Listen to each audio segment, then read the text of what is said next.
All right. Making sure everything is working. I'll line up this camera, make sure I'm nice and straight. And I do want to get the YouTube interface up so I can do some chatting. Make sure that all the sound volumes are okay. So did as much testing as I could beforehand. So hopefully we won't be having any issues. Let me see.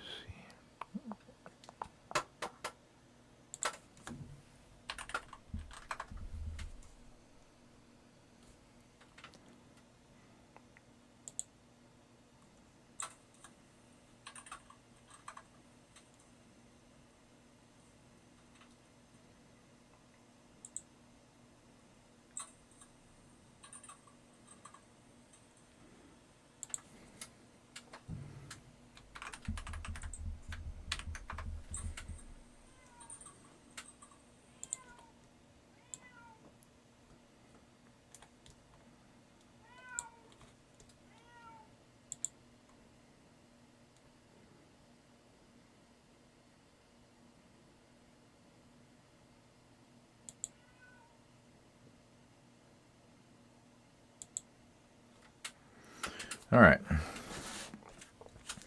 Hello, everyone. I hope that everyone's having a good weekend. This was delivered to me yesterday morning. I actually thought it was a different package from another member that we're going to be, well, that's another story. But anyway, this is the GAS67 by CIY, who many of us will know. Came out with the Tester 68, which became a big hit. Some of us were fortunate to get it when it was still at a low price. Same thing with this one. The prices have already gone up. It was originally for sale for roughly $30 US. Even though I got it at a discount, I still paid, I believe, $47. And that's a whole nother story of how I got it early. And it's going to be sold by Keep Monkey. Keep Monkey helped me get this sooner, basically. That's all. So, this is a gasket mounted keyboard.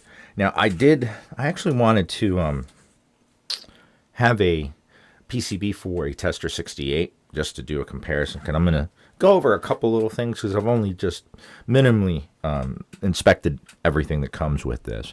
And I just wanted to, because there's a couple of things that I noticed about this. I mean, there are a lot of similarities between this PCB and a Tester 68 or any one of the Tester version PCBs, but it does say CIY GAS67 and it does have this switch. And for all those wondering what that switch does, it basically turns your function key or your second, it turns your Windows key into a secondary function key. That's all. So it's basically a Windows switch key or a Windows Mac switch key, I think. But on the back, we have your hot swap sockets and everything. But one thing that really caught my attention is this. Now this is a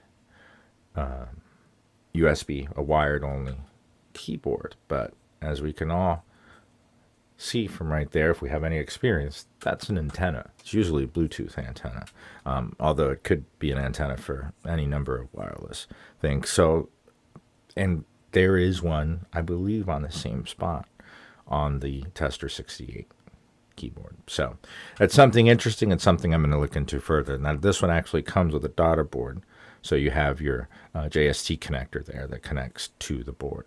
So this is the PCB. It does have LEDs as different from the Tester 68. It does come with a couple of pieces of manual that we'll go over here in a minute. Just wanted to go over the case. Now the case is made from ABS plastic. It is flexible now, but it does come to two pieces, and we'll see, you know, what the flexibility is like once we get in there.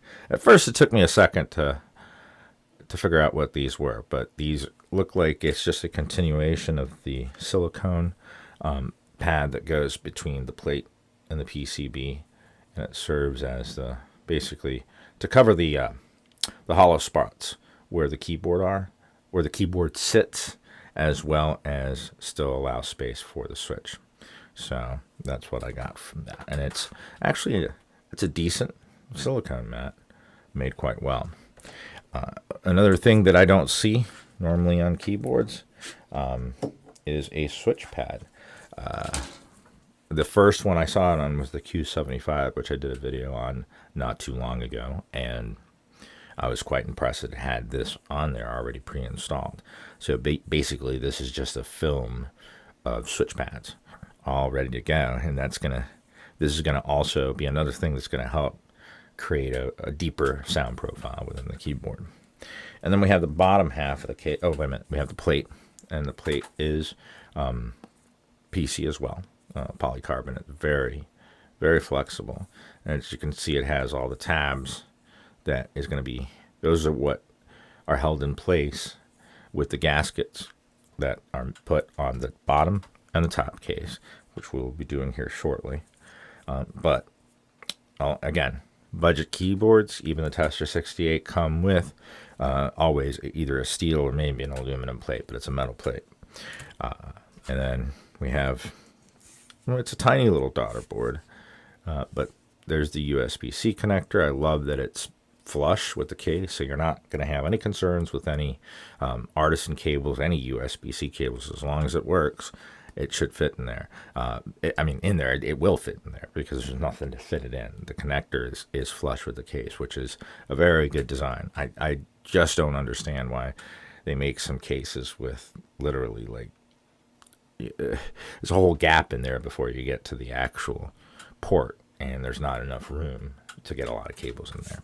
Anyway, we've got the minimal branding down at the bottom of CIY, and CIY, from what I've been told, stands for create it yourself instead of do it yourself. So they just took it and went with a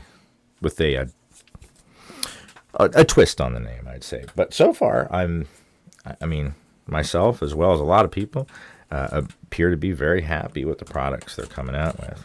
Now, we also have in the package, now I did not receive this. This was taken out of the regular box, so it could be shipped to me sooner. As far as I understand, orders for this keyboard from Keep Monkey will be shipping out before the end of this month. They're trying to do it as soon as possible, but if anyone has been paying attention to the news, there's lockdowns and everything, so that's just what's delaying everything. Now we have the keyboard feet, which I'm going to go ahead and take out of here because we'll just go ahead and install them so we don't have to worry about losing them. So we have pads for when you're laying it flat, and then pads for the plastic feet that come on here. And they have an adhesive back already, so it should be easy to install those. Now we have screws, and when I first saw this, I was like, oh, they're Allen. No, wait a minute, they're just regular screws. It's an Allen wrench on one side, and it's a tiny little Phillips head on the other. So these are for the case. These are what we're going to put together once everything is put together. This is what's going to screw and hold the two tops, the bottom and the top together. And then these are the screws for the stabilizers. And I'm actually, I've never received the keyboard kit that had stabilizers packaged like this.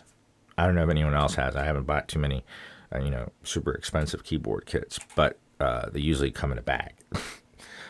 Many times to put together, but they come in a bag. I'm curious to take a look at these.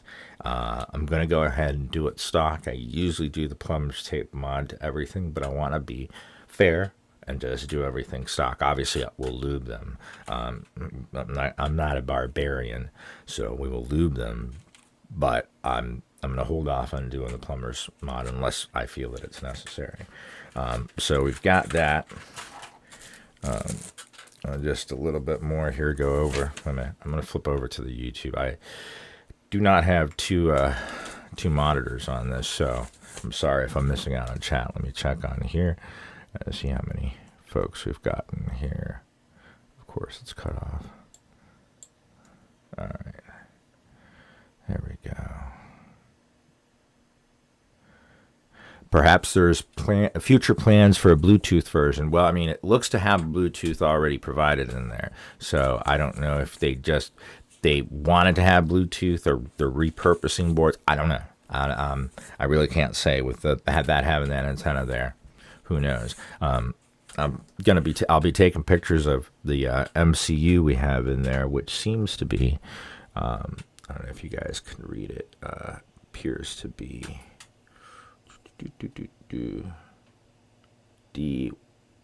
BYK916. Well, I'll take some better pictures of it, and we'll figure out the MCU to see if there's anything regarding that. Let me see what else do we got. Yeah, no, it's really there's a lot of surprises in this board, so I'm really happy with it so far, from what I've seen. Obviously, we all want to get to the important part, is the sound. But all right, so here are the gaskets. Now we also have the pads for below the screw-in stabilizers, which is another thing you hardly ever see on any budget board, is screw-in stabilizer support. I think it's actually not even support, it's just mandatory. Obviously, that PC plate's pretty flexible. I doubt any plate-mounted stabs will actually work in there. And it doesn't really look like, let me see out of curiosity. Yeah, no, it doesn't have the tabs that it would have in order to use plate-mounted stabs. So, yeah, so this has to be on the PCB. So PCB mounted stabs, and not only that, it comes with the pads already. I know I've received kits that do have screw-in stabilizers, but do not come with these.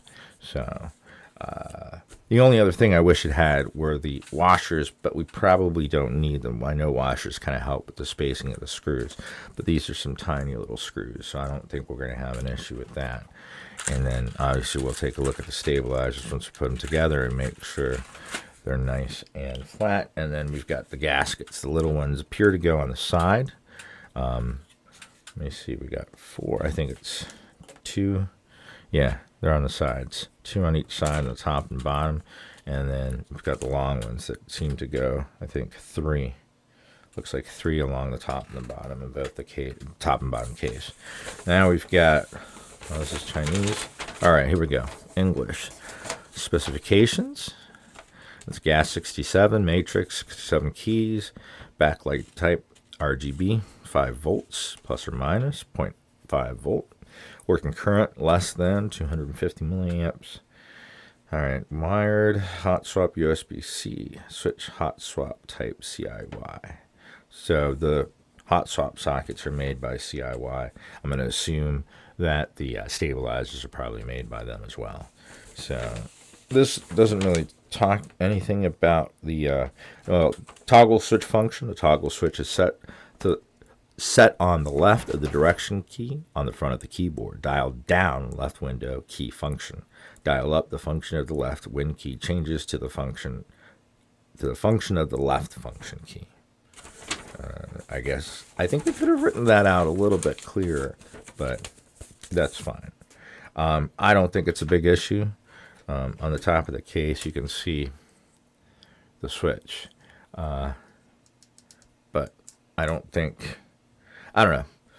I want to say it's not going to be one of those things that would be accidental, but it would be fairly easy to either just shove a little piece of paper in there, or I could 3D print a little piece that would just go in there and just prevent it from going the way I don't want it to.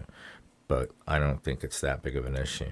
Now, also, I was expecting the black version, but I'm actually liking the green version, and I've decided to go with the ACO ASA keycaps, ACO Wave ASA keycaps. I'm still stuck on which switches to use.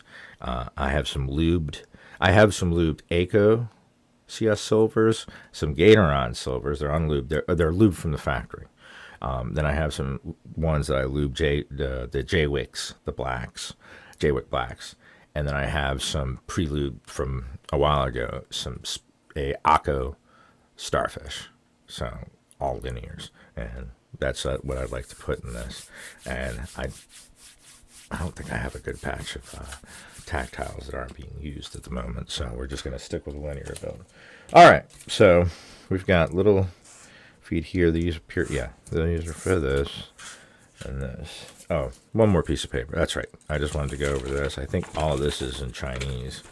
But this basically walks us through the steps of building. And since I do not read Chinese, this is not going to be much help to me. But I did watch the video, so I'm fairly certain it should be, I mean, standard build for the most part. It's one of those things that you're not going to be able to put it back together like maps. Maps, yeah. They used to come in folding pieces of paper, believe it or not. How much the world has changed. Anyway, so let's get started with the easiest part. And I'm going to go ahead while I do this.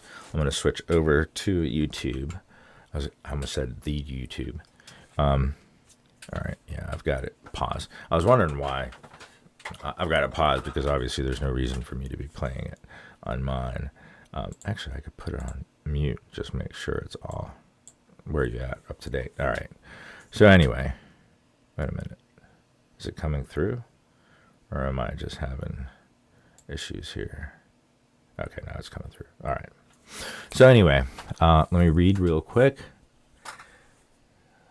Keyboards recently. The Tester 68 is my first and only keyboard build, so might be a nice upgrade in the future. Yeah, I think there's definitely an upgrade over the Tester 68. Reindeer Dash, hey, how's it going? And just another person, what's up?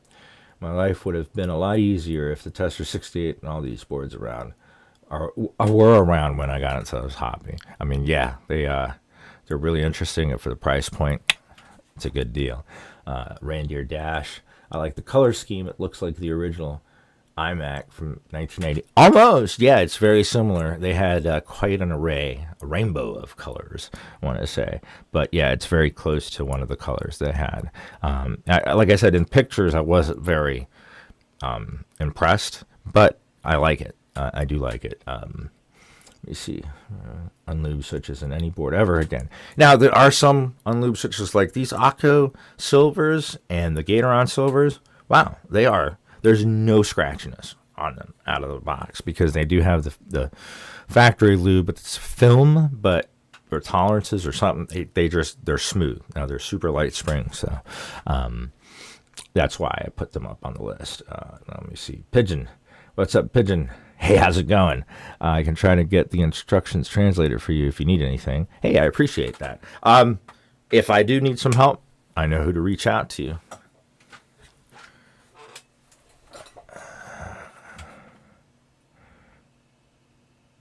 All right, so let's go ahead and get these feet together.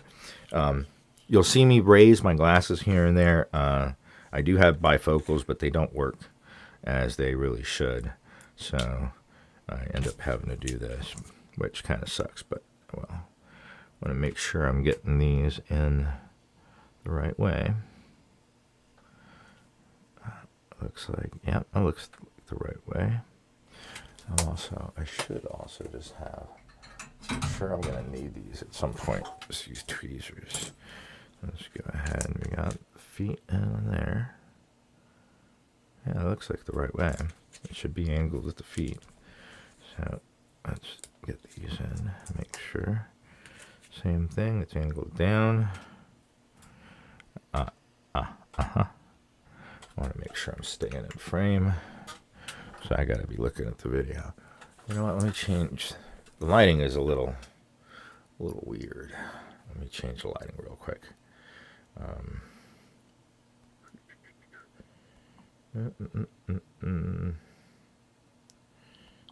How about, is that better? Yeah, that's brighter. That's better. All right. And I can see much better. So, hey. All right.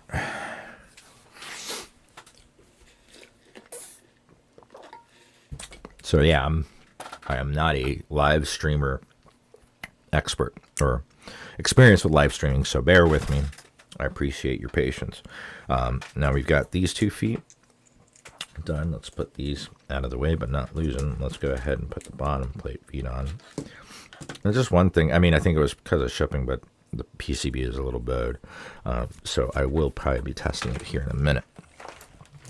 Actually, I probably should have done that first, but let's see if I can just transfer everything to the bottom case this way. And we'll go ahead and put the feet on here, see where they belong. Yeah, they're not covering any screw holes. Looks like these are the spots. They look to be, yeah, they're not angled, so anyone will fit in any position. So let's go ahead and pull these puppies off.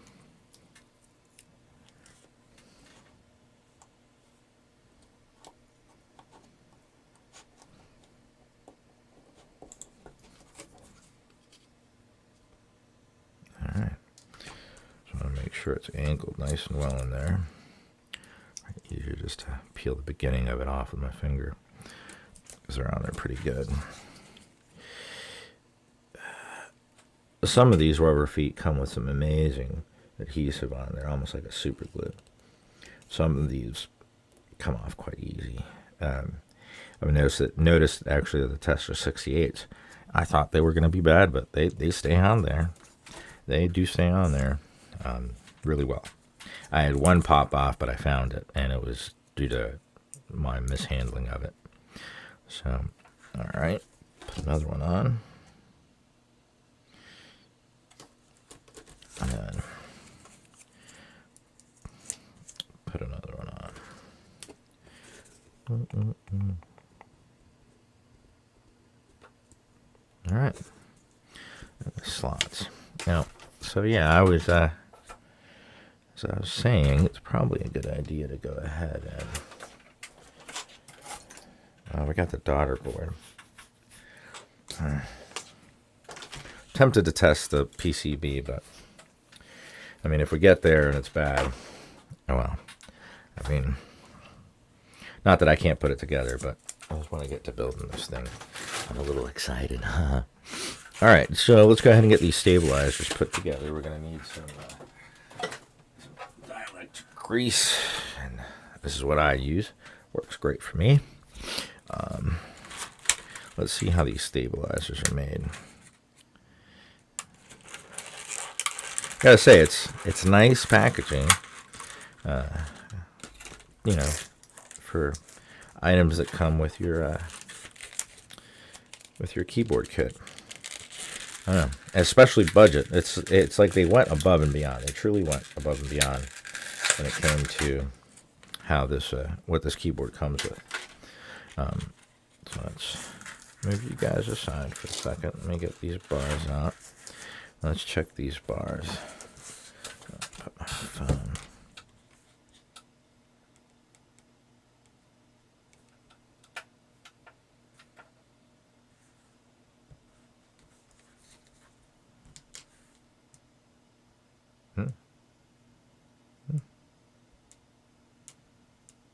Yep, spacebar is nice and flat. I'm just checking to make sure that the stabilizers are flat. Usually if they're uneven, they'll pick up when you push on one of the corners. So far, these seem to be nicely well balanced, because they're not, when I was pushing on it when it came up, but these are perfectly balanced. All right, so let's take a look at the stabilizer stem. And yeah, no, these have got the nice feet. They do not have the piece you need to clip off. There's some nice looking stems. I'm actually digging the sky blue on them. I think it's a nice contrast. I mean, I wonder if they're the same color for every color pick. Like I said, I originally wanted the black, but I'm fine with this color once I saw it in person. It's actually really nice. So I want to do the housing. So the housing, these are screw-in. Let me see. Get it in the light. There we go. Yeah. Seem like decent stabilizers. All right. So let's go ahead and put this stuff aside. Go ahead and be nice and put these back in the case. Oh, that's the lid for that one. Sorry. Wrong one. I try to keep things neat. I don't have a box that came with this one, so I'm just going to have to make do. I'm sure I can rustle up a box somewhere around here. Oh, sorry, that was probably loud. I hope that I'm coming across not too loud. Hold on, switch over to YouTube. All right. Now, let's go ahead and make sure there's some dielectric grease on the end. Use the cap as a little bit of a... Sorry, I've got a bit of a bump here. And we'll go ahead and put these puppies together. Like I said, I don't know if I'm going to need the Holy Mod for these, but I'm going to go ahead and just do it standard because I want to do a stock. I mean, it's close. I mean, this is stock basically. Experience of what this board sounds like. So let me go ahead and let me pair these off. Make sure they're all in the right position.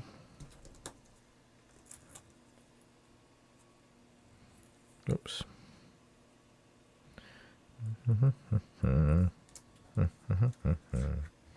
It's nice not having to clip them. I like when they're made this way. But yeah, if I would have to guess, I'd say CI, when I made these, as they do make switches, the CIY Evo Reds are one that I know are theirs. I'm not sure if they make other switches, but for me, the CIY Reds, I don't know if anyone's had a chance to try them. I think I got them about 18 cents a piece, so I got a few of them, and on their own lubed, I mean they're decent. They're just, for me, too light. I pop in a 50 gram or heavier spring on it, and a dual stage especially, and it makes for a really nice switch at that point, especially lubed. And I don't know if it's placebo effect, but they seem to be really nice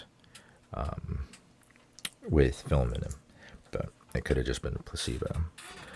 All right, so we've got these housings ready to go. Well, if the stems would like to stay in there. So, I mean, they seem to be, I mean, obviously it's got to have a little bit of room back and forth, but we're going to see what it's going to be like once the arms, the wires are in there. Let's see what we got. All right. So let's put you in.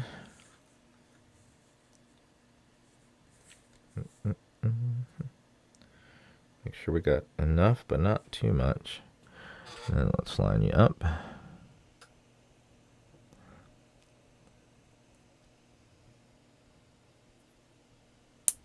All right. You're good. All right, let's do the others.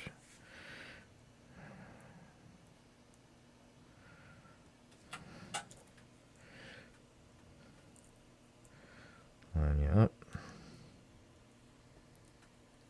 All right. Make sure we're oriented in the same. Oh, I pulled you out accidentally. Let me get back in. Clip you in. All right. We are in the right position.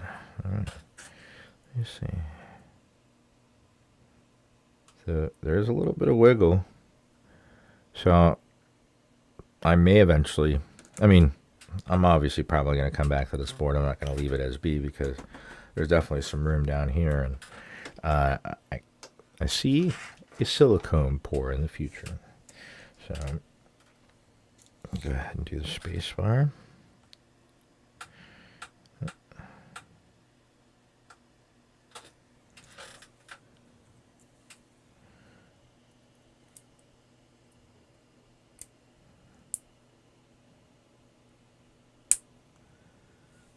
I got a little extra right there. Shouldn't hurt. Do this side.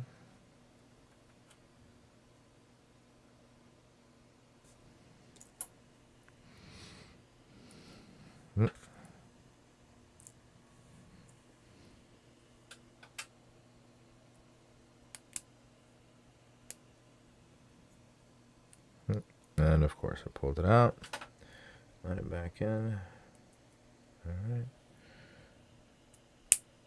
Alright. All right. Space bar is ready. There's 2 more left, and then we can get on to screwing them in and putting it together. Because, I mean, we got that and the gaskets. That's pretty much, well, and closing her up. Trying to get that big glob off. All right. Why did you go a bit up on, but not that much up? All right. Take that little extra bit off. Doesn't matter if it goes up on the corner a little bit, but just not too much down the bar. All right. So, get you in. Sorry, I'm trying to make sure. Trying to focus on what I'm doing, but also to make sure that I stay in frame. Because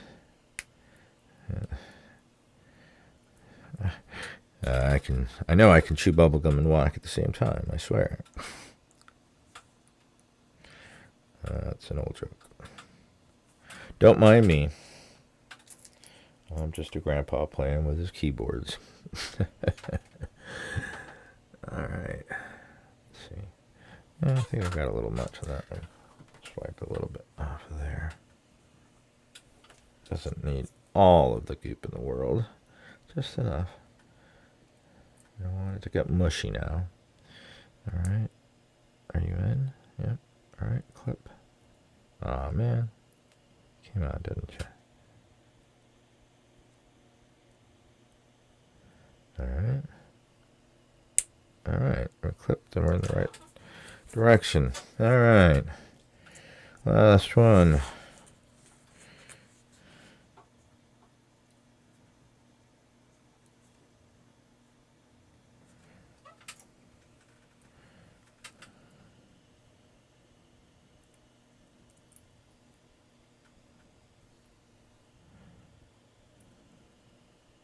All right. And just one more leg. All right. You came out, didn't you? All right.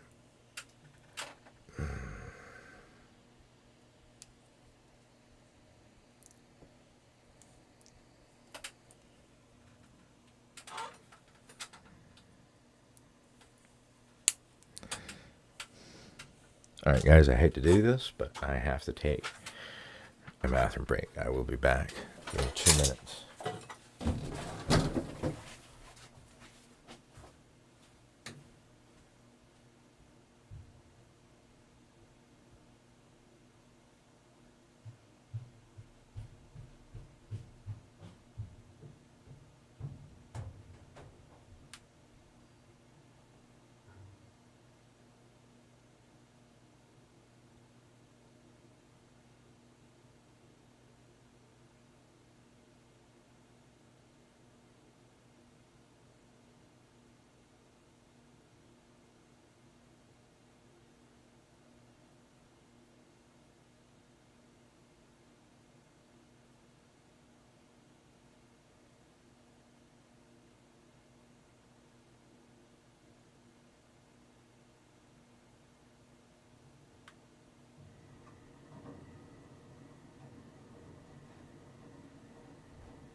All right. Pardon that brief interruption there, friends.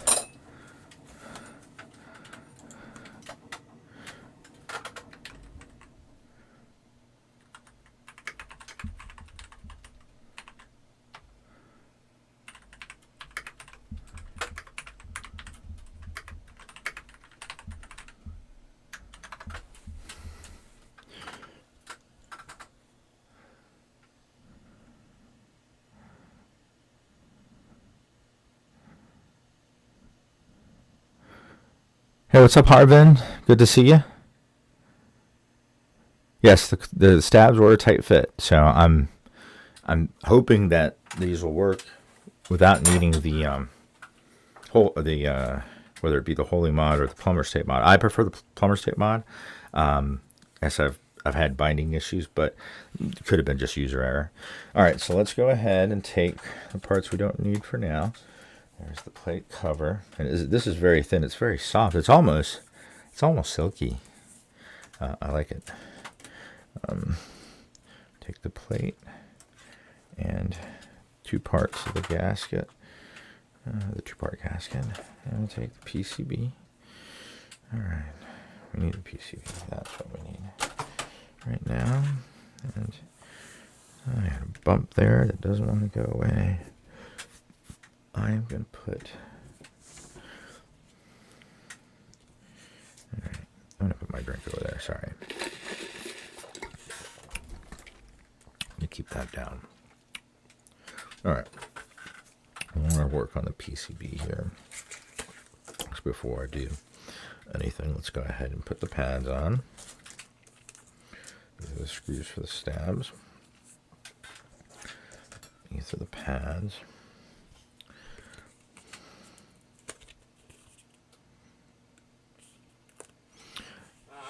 And the pads have these arrows. One's filled in, or these, I should say, not arrows, but triangles. And one's filled in and one's not. So one probably means the screw one. They go this way. So, I mean, the screw on the clip.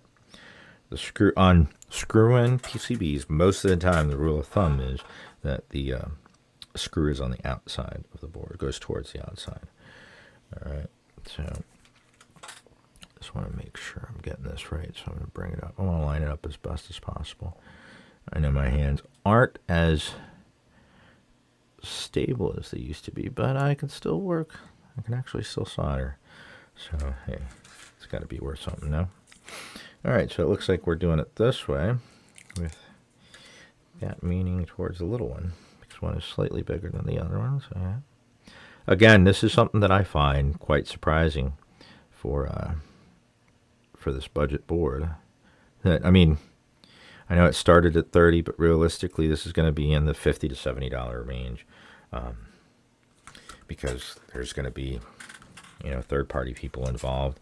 Unfortunately, I got in early and got my first. It was actually from Keep Monkey.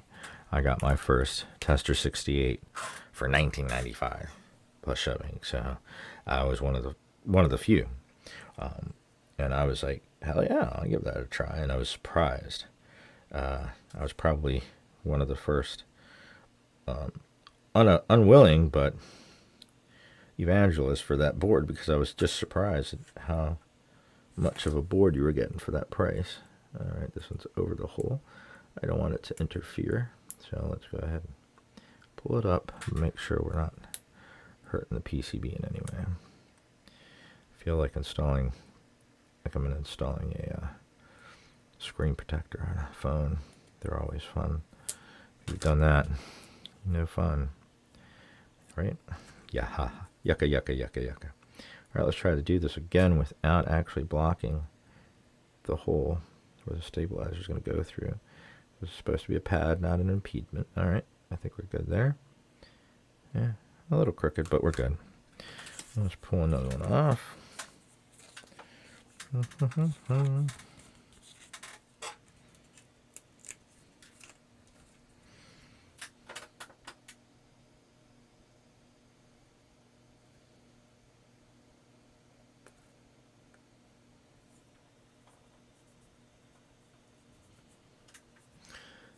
Just to make sure they're good and well on there. All right.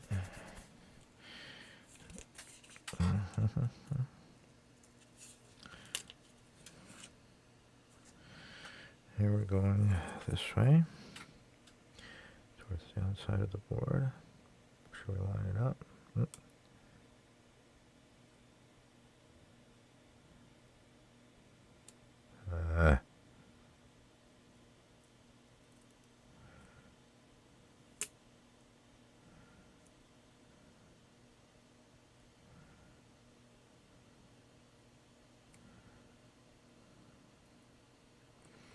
Now these are basically dampeners for the stabilizers, because obviously the stabilizers are made out of plastic, and they're going to be, whenever you're hitting that key that's on the stabilizer, they're going to be making contact with the PCB, which creates noise, and that's what we're doing here, is trying to get rid of the noise. As you can see, for the most part, this seems to follow the rule of thumb that the screws, which is the smaller hole, goes towards the edge of the PCB. And that one's not quite perfect, but it's not blocking the hole, so we're going to let that one go. And they did seem to include some extras. I wonder if we could use those. No, never mind. I wonder if we could use those as pads underneath, but I don't think we need them. Like I said, usually screw-in ones come with O-rings. I do have O-rings, but would they impede with tolerances? So I'm not gonna, and I'm going stock. So let's just keep that rule of thumb going. So we've got one more set of stabs to take care of here, and we're going this way.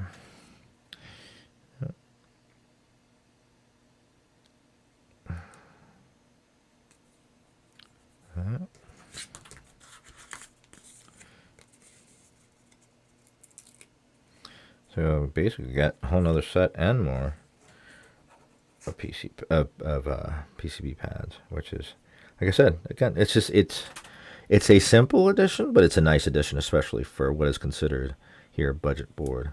And I mean, I think we've seen the rise of budget boards, meaning up to what a couple of years ago would have been considered, a much costlier board.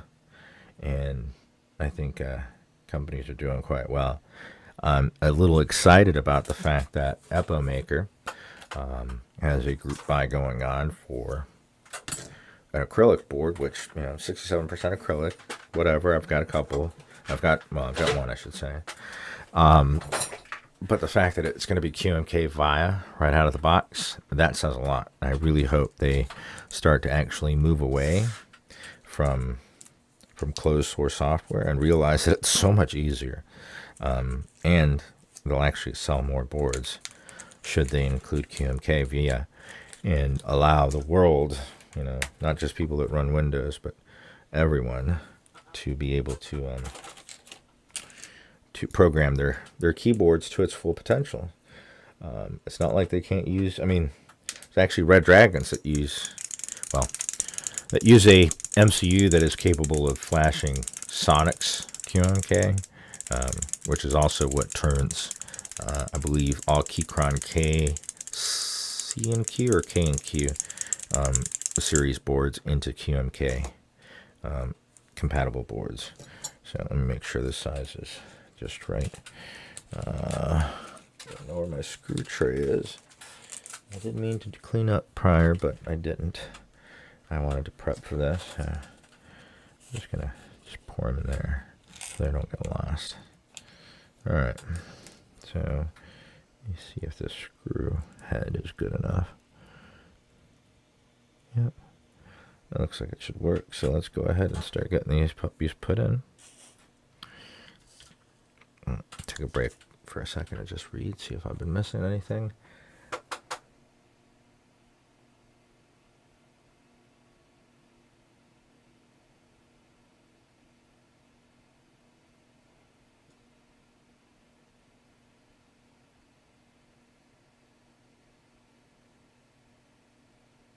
Yeah, I don't know about the north facing, but I think that manufacturers, for the most part, don't quote me on this. This is just my guess, is that they're coming to a place where... am I stuck? Hello?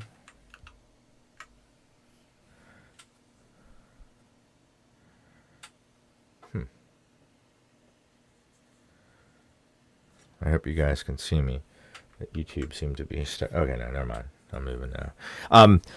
With the north facing, I think they are doing it less as a cheaper choice, because I really don't think it matters. I think they're doing it because they're taking into mind the consideration that most keycaps that have shine through are meant for north facing LEDs. So I think that it's a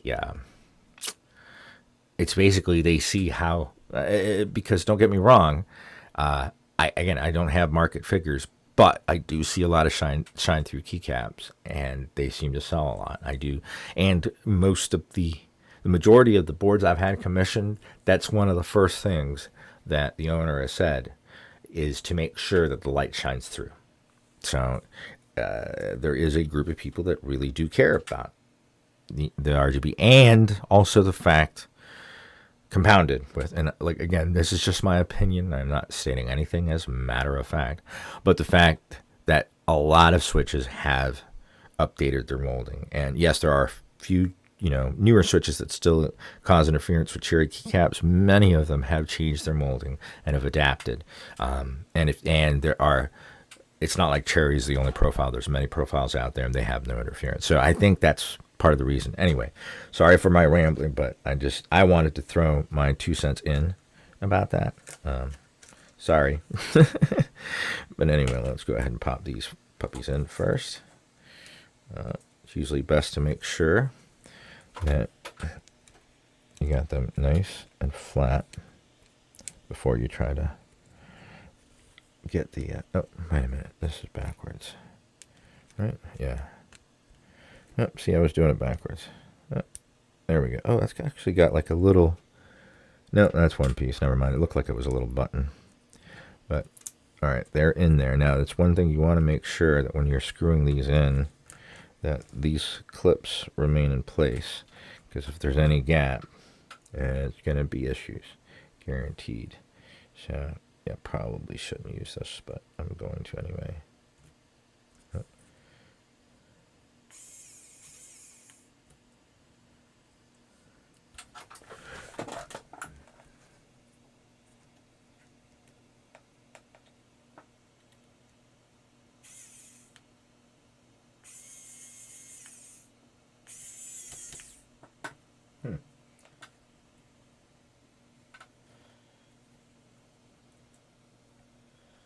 The screw that doesn't want to screw in.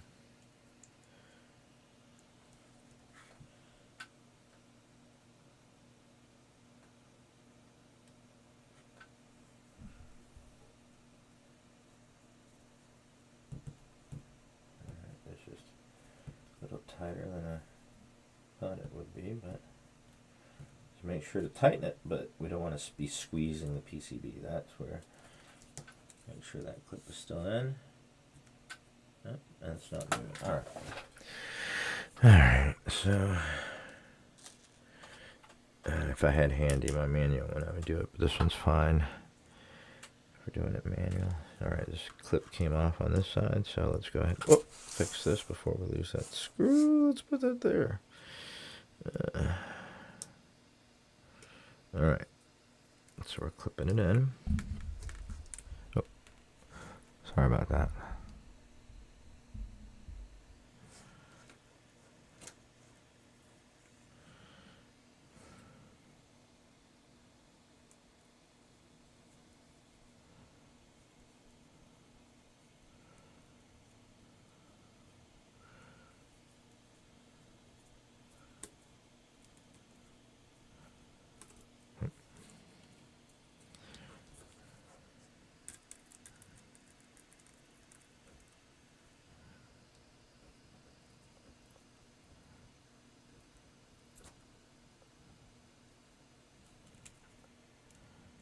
A little bit more.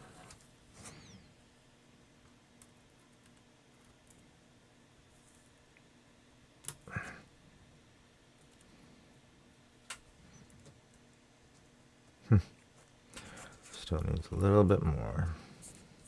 Oh.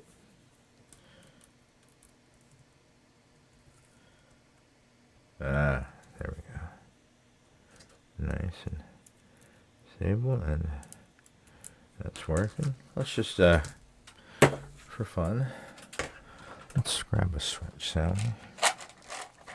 Do we have anything worthwhile in here? Oh, that's a bunch of poopy poo. Should have something better in here.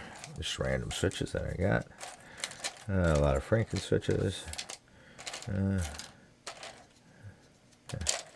Fucker. Holy Panda.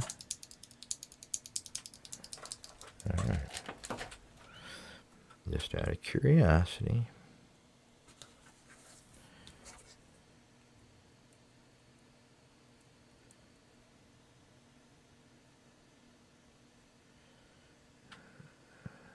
Yeah. This only has 3 legs. I want a 5 leg in there because we don't have a plate, and I just rather not take a chance. Sure, I have one in here. Or I thought I did anyway. There we go. This is a Joe with black. Hey, got a couple of those in here. This has the 5 pins, so we can go ahead and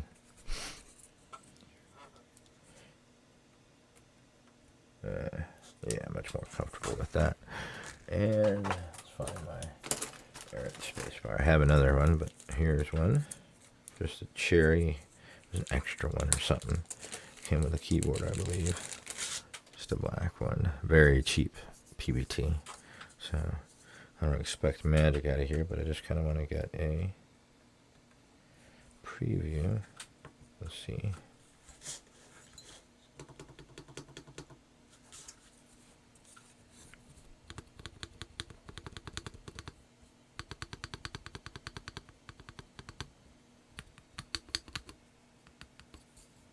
Oh. Hold on. Wait a minute. This is not an extra key. This is a space bar. It's a different size. Sorry. I think this is like a 6.5 or a 6U. That's probably why it was in the bag. I know I had another space bar that's regular size around here somewhere. Where is my space bar? This is dual double shot, not dual shot, double shot. That came with a board, an EU, so I believe. So let's put this switch back in here. All right. Now let's put that's the front. Sure we line it up.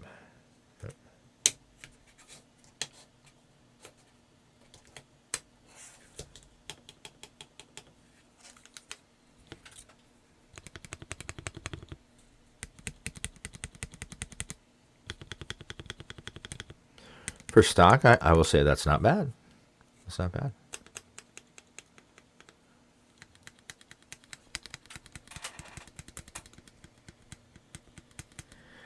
Although, yeah. All right, we're going to continue with stock, but I'm pretty certain I'm going to end up doing the whole. Yeah, no, I'm not going to do it now. I will do it later. I will do it later. I will do it later. All right. Let's continue this build, folks. Sorry, I need to take a sip.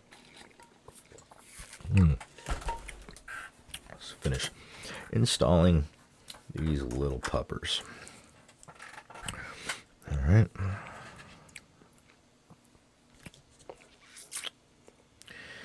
Big hole is for the clip. Little hole is for the screw.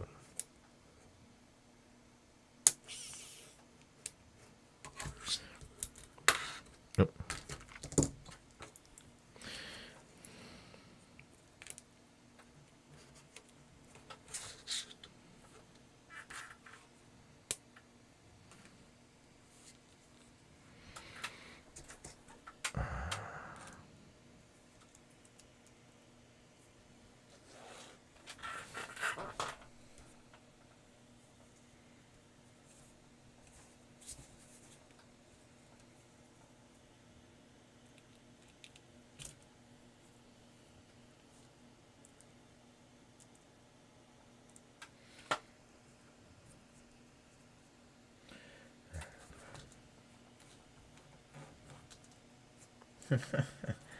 Move one thing and then another thing. Yep. And now I'm shaking the boom arm, whatever you want to call it. All right. I know that's not it all the way, but let me get the other screw in.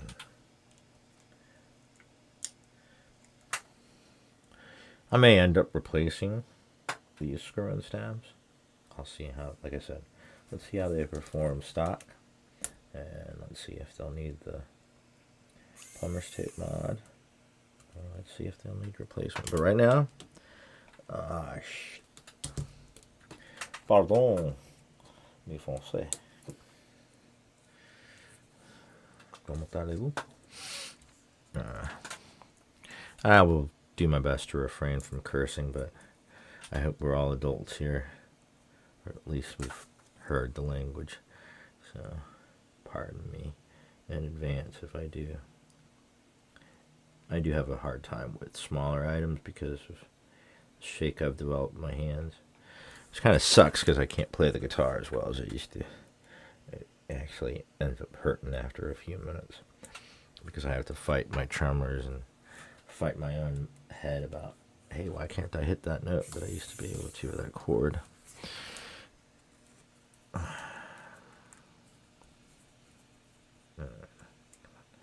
Let's get you in there straight, please.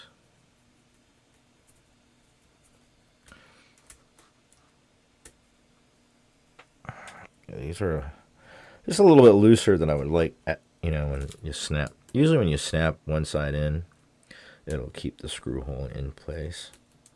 All right, script.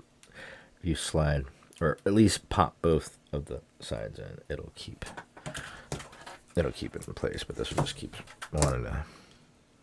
All right, that one, they both still need some tightening. Trying to just do it by hand so I don't break any of that plastic.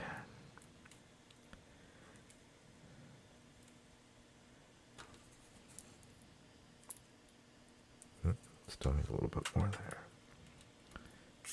there.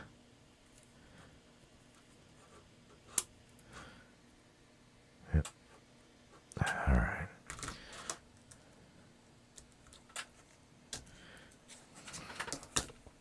All right. Again.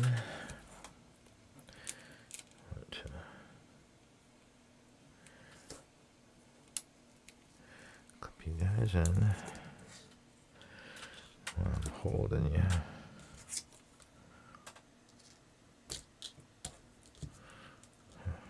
Funny, I wanted 2 screws and that's what it picked up. But can I get it on the end with one hand?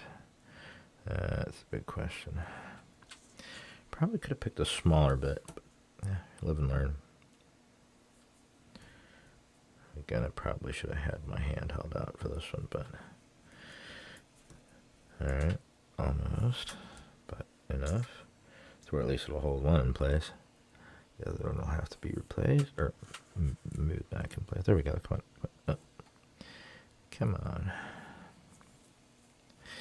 I apologize for my ramblings, and it's hard to do the chat as well as do this and film all at the same time. And I appreciate everyone that's here watching. I am by no means a keyboard master. I am still just a tinkerer. I'm learning, even though I've had a mechanical keyboard for years. The pandemic really is what triggered me going down the rabbit hole in every single way you can, from hand wiring to PCBs to Franken switching to, well, just everything. That one seems solid. This one needs a little bit. All right. Yep. All right, those are on there. Good. Now, they did provide also an extra set of screws for anyone wondering, which is nice. I've seen some kits provide like one or none. Like, lost a screw? Screw you. You have to buy a whole pack for $15 of these 30-cent plus, or under 30-cent pack of screws. I'm exaggerating, but it just seems some companies want to take advantage of customers. And I'm just not fond of that. I understand companies have to make money, but no reason companies have to make money while also, ripping off their customers. Because what's a company without customers, right? Am I right? All right. So we're kind of snapped in there. Let's keep our fingers on the money.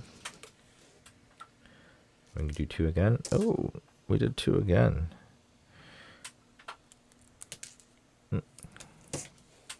Must be trying to lose that screw, huh? something. Again, let's see if I can pull off this magic one more time. I'm trying to hold the PCB in place while trying to get the screw on the tip. I can do that. Oh yeah, look at that. And the stabilizer hole seems to be lined up. Let's get you. Why'd you push out?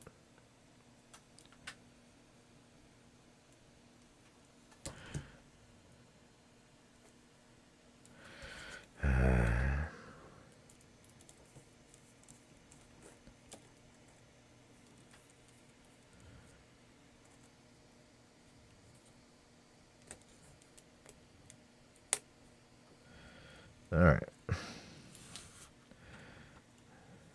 They're snapped in there. Can you stay in there, please?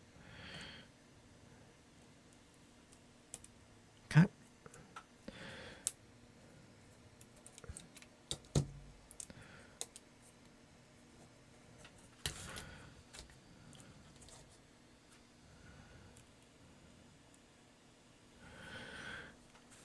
I usually don't struggle this badly, though. This is kind of silly at this point. All right, let me see.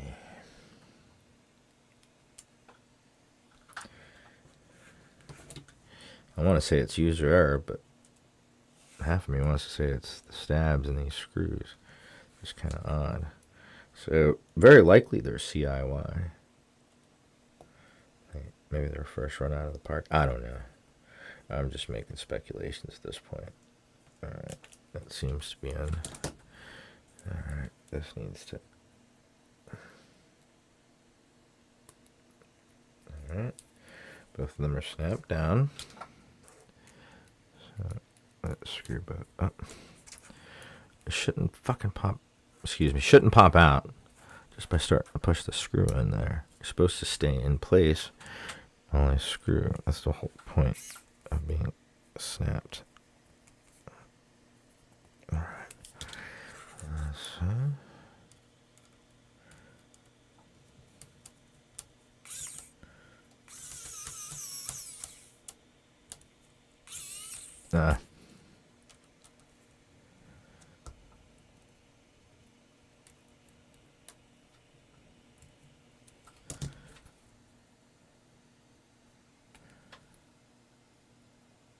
Alright, both still loose.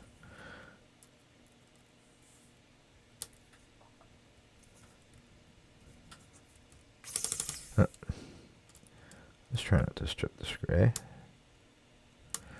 Yeah, I really should have used a different tip.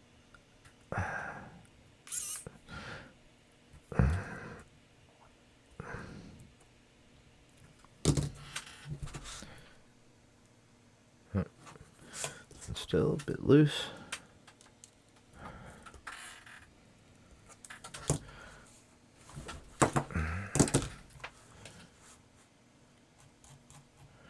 I accidentally scroll down. Let me, all right, take a look at the chat.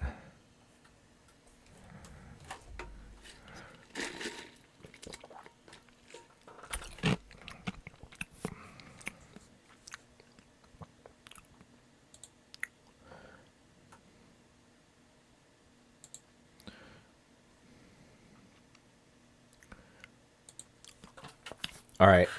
I guess people don't mind me rambling away because I do ramble. All right. So we've got the stabilizers in place. Oh, see you later, Harvind. I'm sure you got other stuff to do, but yes, I will be probably doing a quick sound test here. And then I'll also be doing a proper sound test video once everything's put together. All right. So now that we've got this done and out of the way, let's find a spot for it. Actually, no, we want to... After that is where we lay this. I still got work to do. All right. So now that we've got that, we have this, which goes, if I'm not mistaken, this way. All right.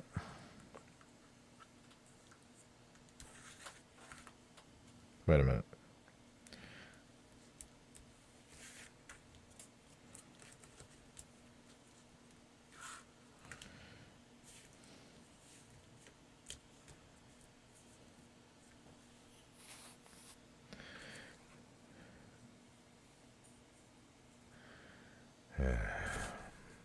You guys see what's going on? Did I just screw up? I think I may have. Let's see what I can gather from this. I think that this is one step I'm not used to. Yeah. What I'm seeing, it appears. Parts.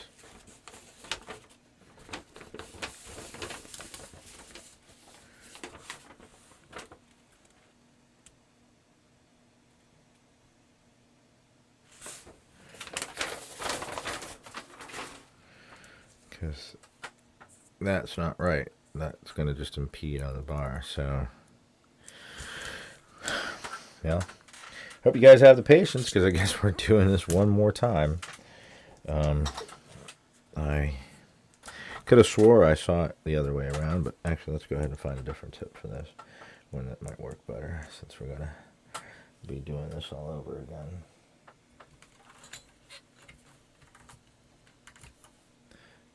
That one might be too small.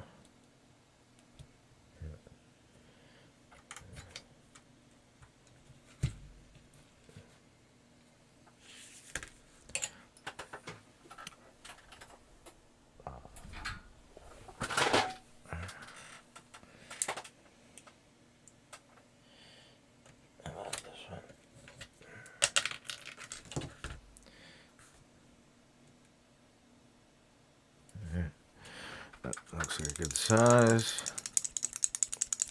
Make sure it's nice and magnetized. And make sure we don't lose any screws doing this. Let's go ahead and... Yep. That wasn't the right size.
All right.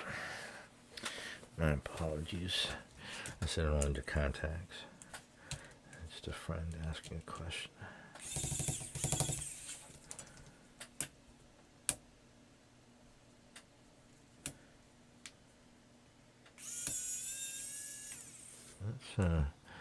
Let's set you to the side since we've got some extras, because you're being a bit of a pain.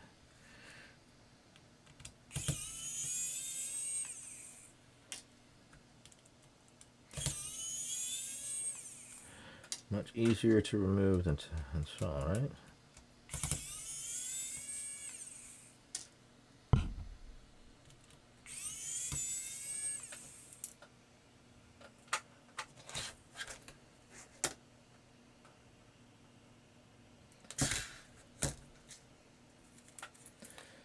That screw just up and disappeared there for a second.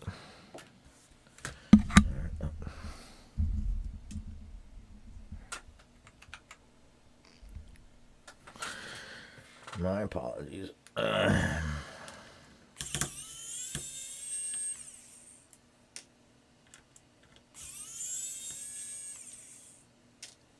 right. So let's try this one more time. Hi, everybody. I'm Bad Mark with Mech Tech, and we're going to build this keyboard properly today. All right. So apparently this goes like this. Yeah, that makes a lot of sense. Because then all the bars and everything are going to be above this. So obviously we want to line it up so we're not covering up any of the LEDs or the ports, because this is quite like I said, it's silky, like it's almost like a silky rubber, or neoprene, I should say. But because it's so thin, it has almost, I would say, like a static electric kind of cling to it, because it doesn't have any adhesive on it. But it definitely, once you put it on,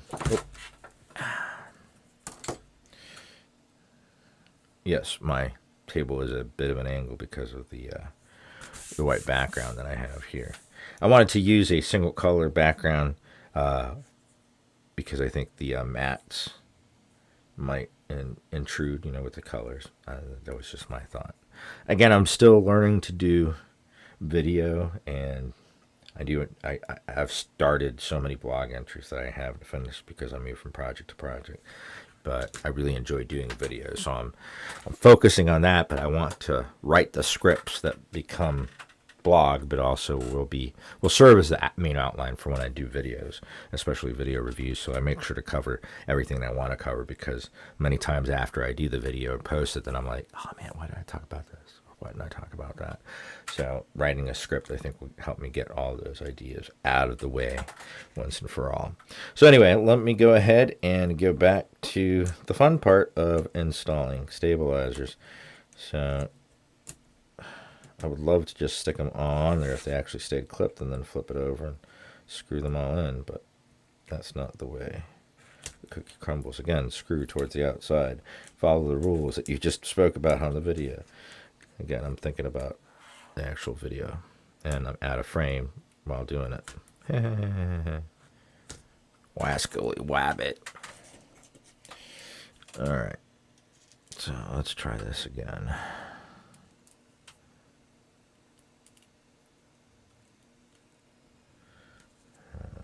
Second time's a charm. Is that what they say? No.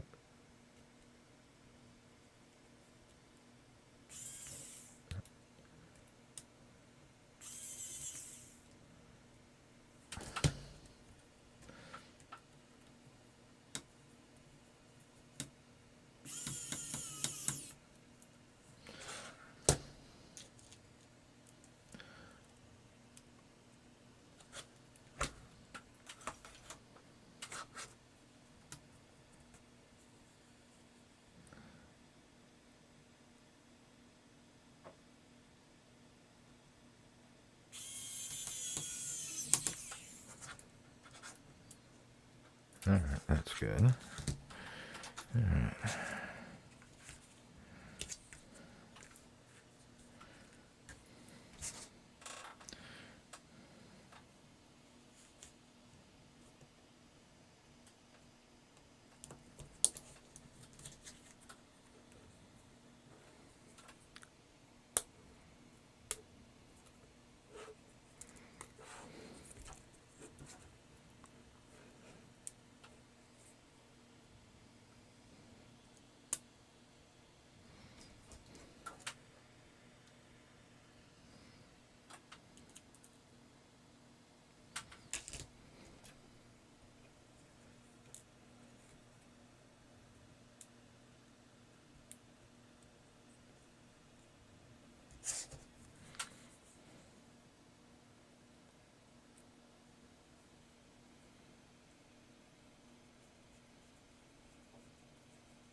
All right, now I'm concentrating. Sorry about the silence there. I'm just focusing on this.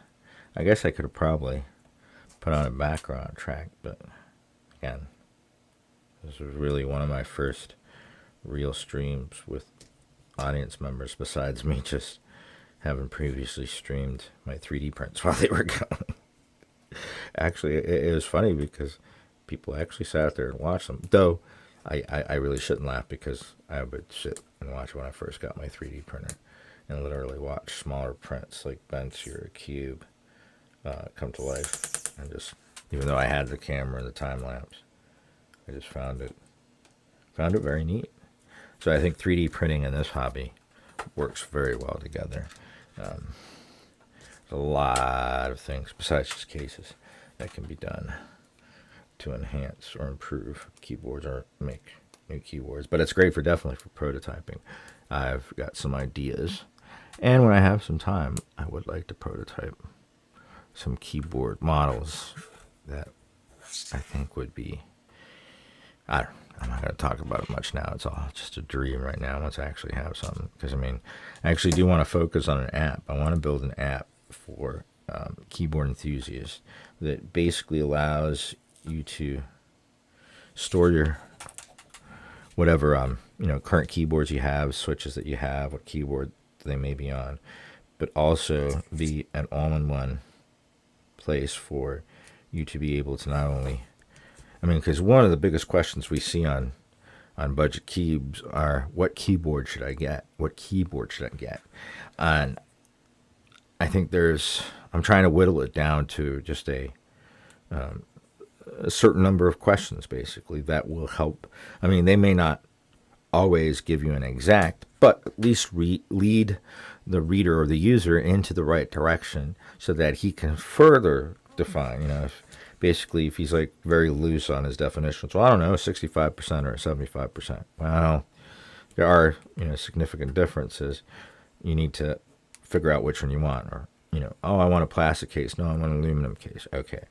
These are the things, that are different. Why do you want this? So basically a set of questions that would help determine, help match, especially newcomers, but all comers alike with new keyboard kits, and point out things because based on their preferences that they set in the app, it would say, oh, well, you don't usually like this. Oh, it has this feature. It would point that out. But then basically allow them to do kind of like PC Part Picker, not buying off the site. It would point to the sites, basically be able to build you a shopping list, per se, of the keyboard parts, to get where you want to go, to get to your end game in that particular build or project, and with taking your, geographic location into consideration, because that's one thing that we have found. We definitely are worldwide community, whether it be Budget Keys or MK. There are people from all over the world that have entered this hobby, especially during and after the pandemic. With when I say the work from home, I mean, not that this hobby wasn't popular before then, but it's definitely seen, I want to say, a 4 or 5 fold increase in the amount of people that have become interested. And I mean, the people that have come to me for custom, here, I want you to build me something like this, or I want you to build me this board that's silent, or I want you to build me this with clicky. There are people that I didn't expect to in the past to be the ones that would be like, hey, build me a keyboard. So, all right. So now we've got the stabilizers in place. They're all working. We've got the pad on. So for anybody watching this video, if you're going to get it, remember to put the pad on before you put on the stabilizers, and not be like Bad Mark and mess up and put the stabilizers on first, because, you got to screw on the stabilizers. This goes this way. This way. Yeah, this way. And as you see, folks, the cutout's actually for an ISO there. So I would keep an eye out. I wouldn't be surprised if there was an ISO version coming soon. So we're going to set this aside for the moment. I'm going to take another sip of my drink. Cheers.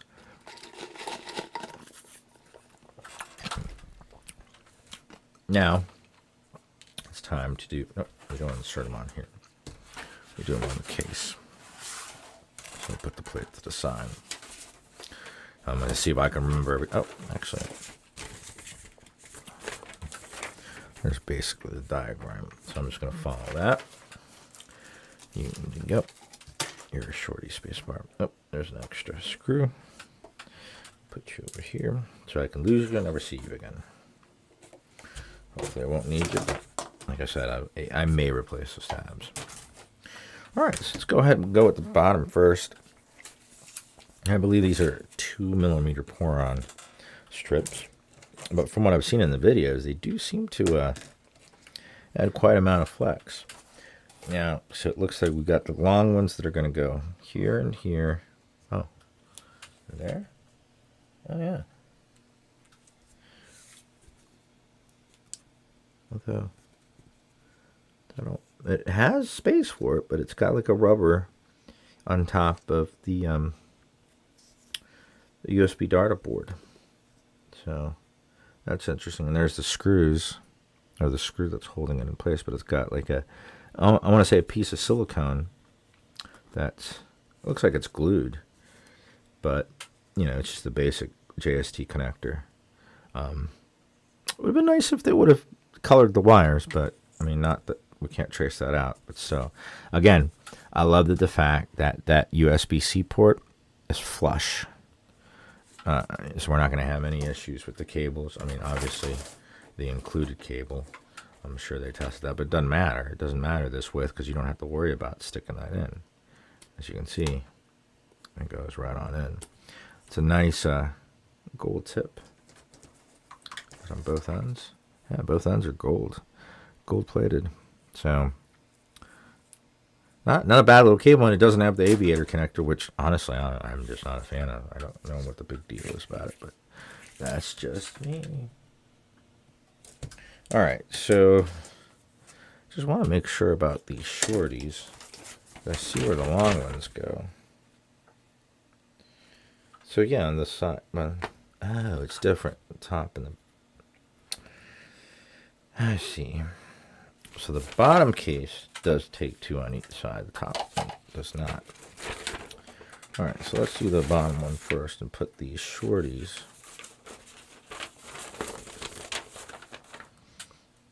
over here.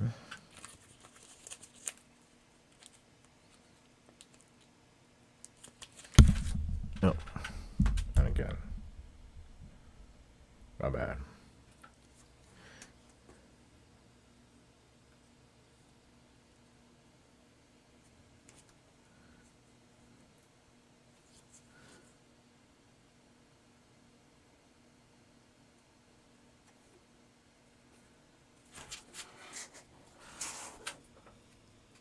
There's one in there. See, you can see the gaps that it has laid out for the gaskets.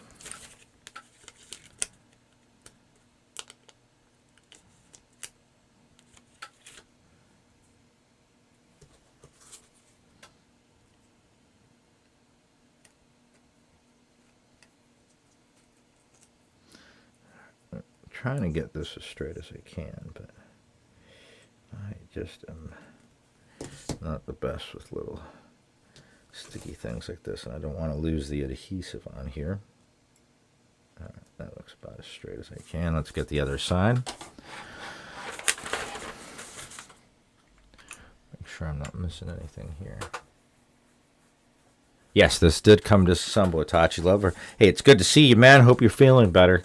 I hate surgery, but it sounds like you've been healing up quite quickly, and I'm glad to hear.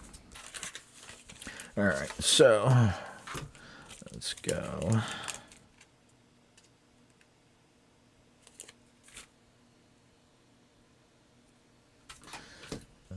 One here. Just gonna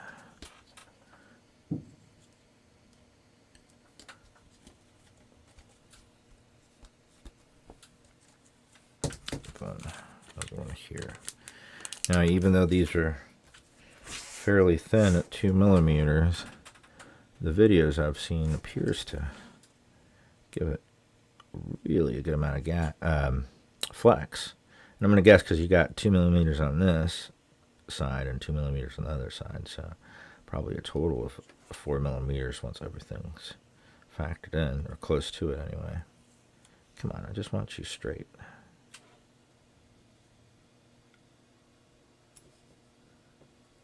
All right, we got the side ones. Now let's get the top ones.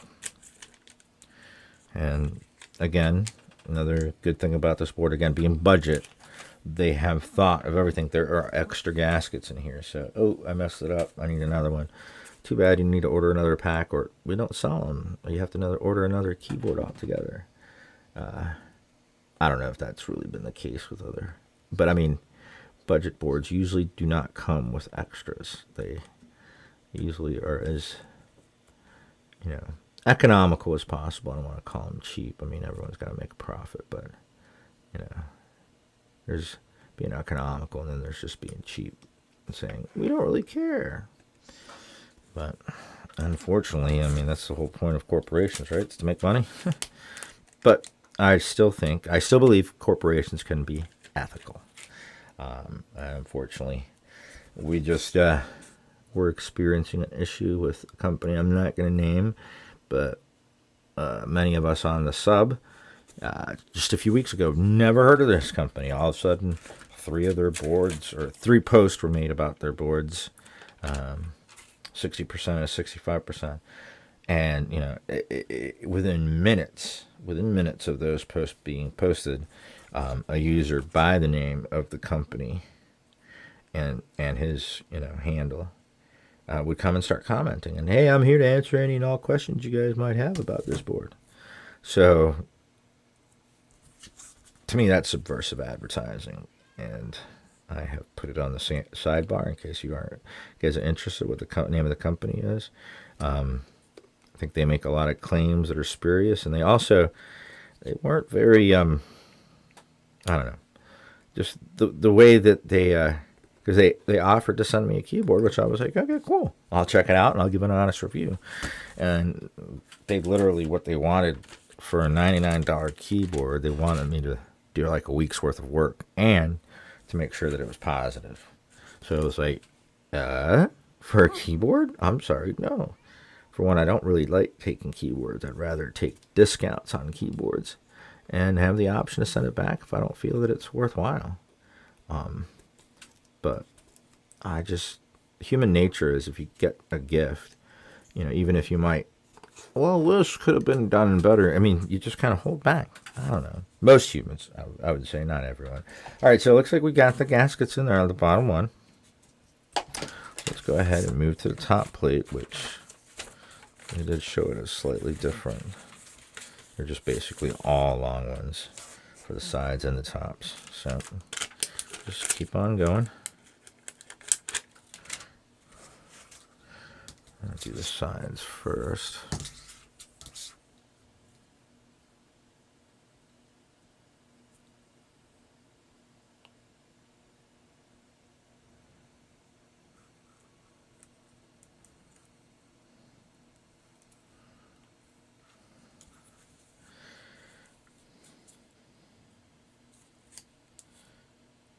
It's got a bump.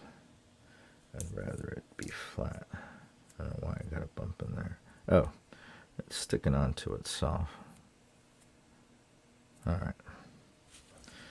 And try not to lose the adhesiveness there.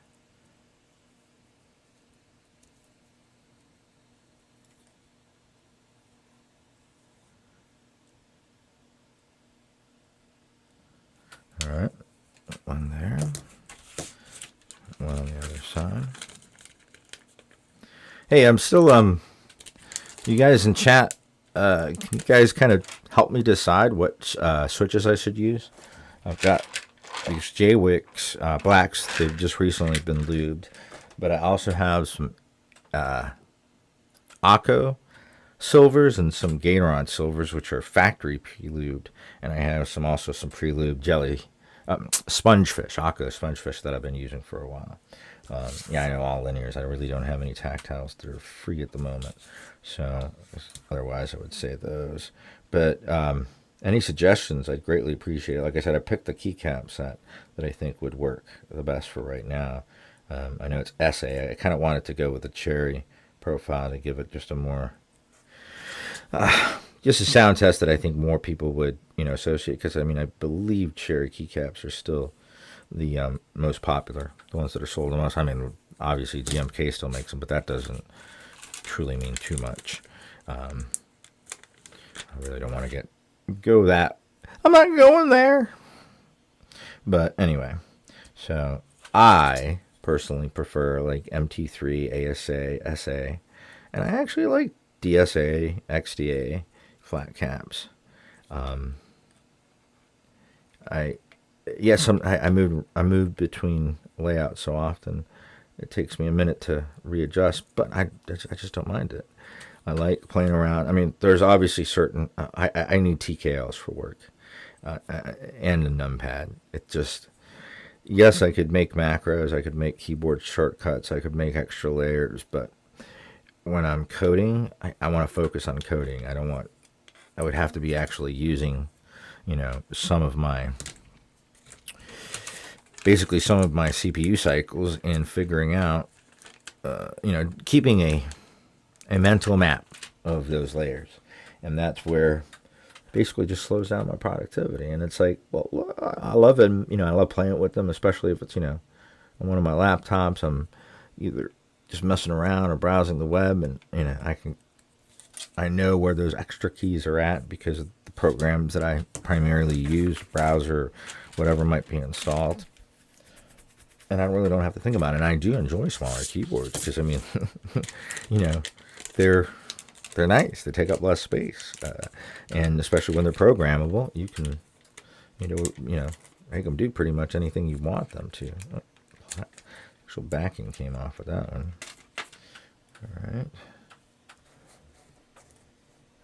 This goes on this side. Oh. Okay, sorry. This vibrates, and it will literally just keep vibrating. Even though it's on a pretty sturdy stand. Oh.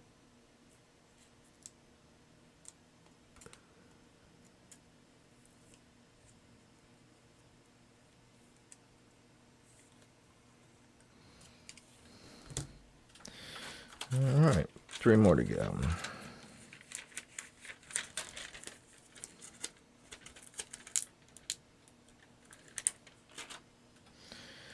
Oh, we're close now.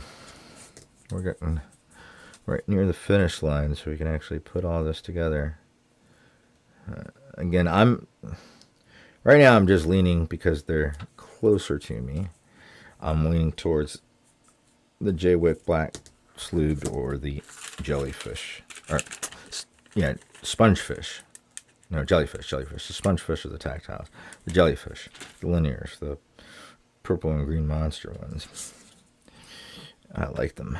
They're nice. And I think those are the ones I've bought the most, besides the Jelly Blacks, which I don't have any that are spare at the moment. They're all in use on keyboards because I like them. They're nice switches. But I think I found an analog to that switch that's actually cheaper and made by the same manufacturer that manufactures these for Akko. But I'll talk about that in a later video. I want to get them in my hands first and do some real comparisons. I mean, the tooling and everything seems exactly the same. It's really just different colors. But the spring weights, the springs, everything else seems to be. I mean, and again, it's from what I have been confirmed by several sources, the manufacturer of the Akko switches. All right. Again, this switch is for the function Windows key. Basically, it gives you a secondary function, turns the Windows key into a secondary function key. So basically, I think we are ready to build at this point. Now, as you can notice, we do not have any foaming at the bottom. Now, since this is stock, I'm not going to do anything. I just want to do a stock. But eventually, obviously, I'm either going to do a silicone pour or try different materials and see what I get out of it. So let me go ahead and put the feet down on here.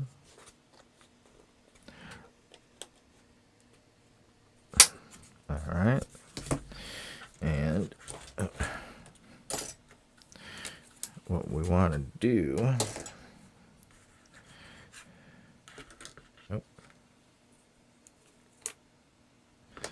is go ahead and connect this. I guess take this off right now. It's the connectors right there. Connected to the daughter board, the USB-C daughter board.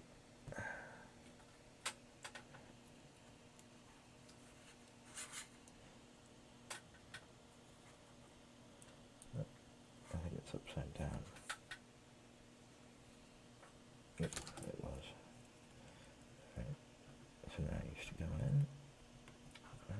go. All right.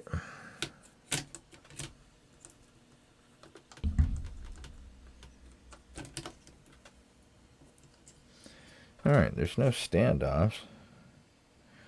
So am I supposed to, let me see. I mean, it just doesn't seem for it to be. Because then that makes no sense.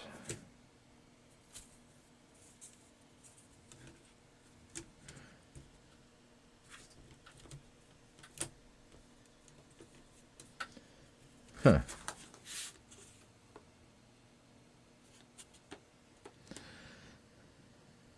I feel like I'm missing something.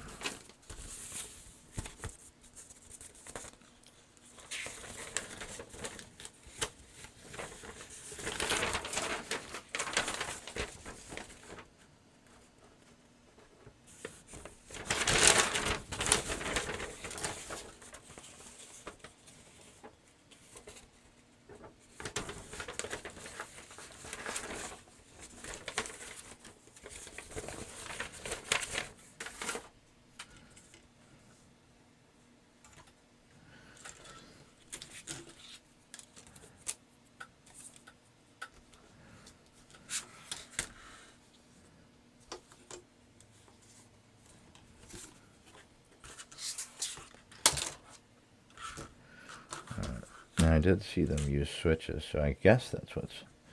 Alright, so let me take... Let me see, did you guys have any...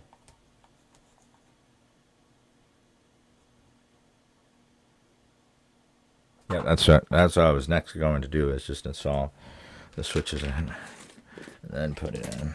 So let's go ahead and... Well, I guess it's already plugged in. But I guess it's going to float. Alright, so I'm going with the J-Wick Blacks. Lubed. Nice and quiet. So go ahead and set you back in. I'm going to do the corners first. Also want these because they're 5-pin.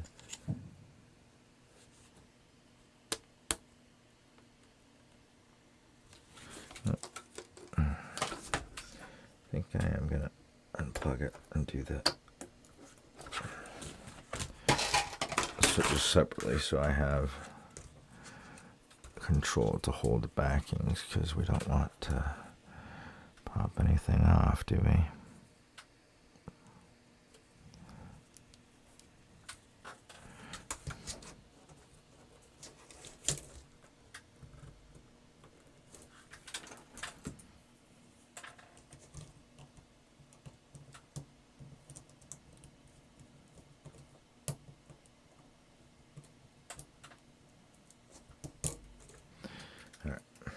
Try this again.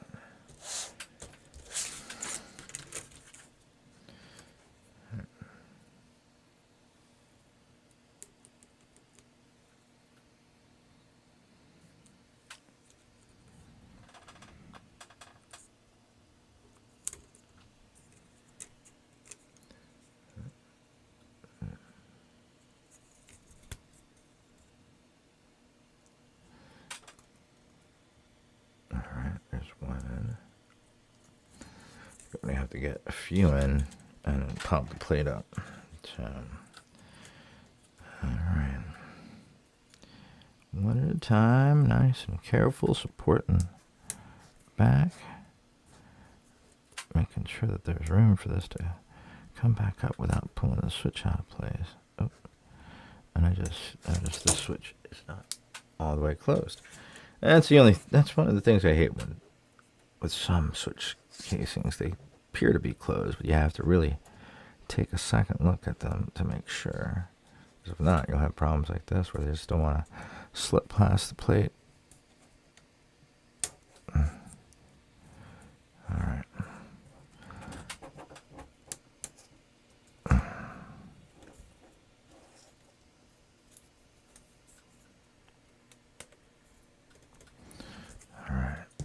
coming, slowly but surely.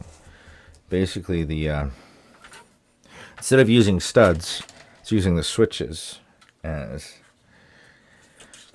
anchors. I mean, this is the best way to describe it. It's an anchor so that I basically should push it into the plate first and then push it into the PCB. That seems to make, as long as I can do it to where it's not gonna hurt the legs. Of course. Oh, there we go. All right.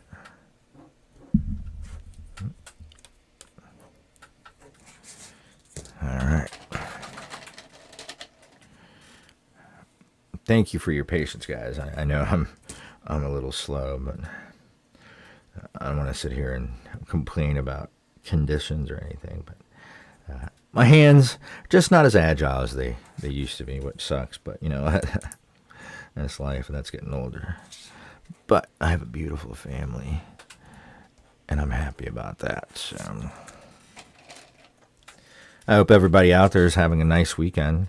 I mean, thank you for taking the time out to watch today. I really do appreciate it. I've appreciated all the support that has come from Budget Keeps. It's been a very positive thing, honestly, in my life. And as I've told many of you, my best friend in the world is starting a shop here shortly. It's called Retrofit Works. And I mean, at first, just going to sell supplies and switches. Sorry, I didn't realize I was out of frame.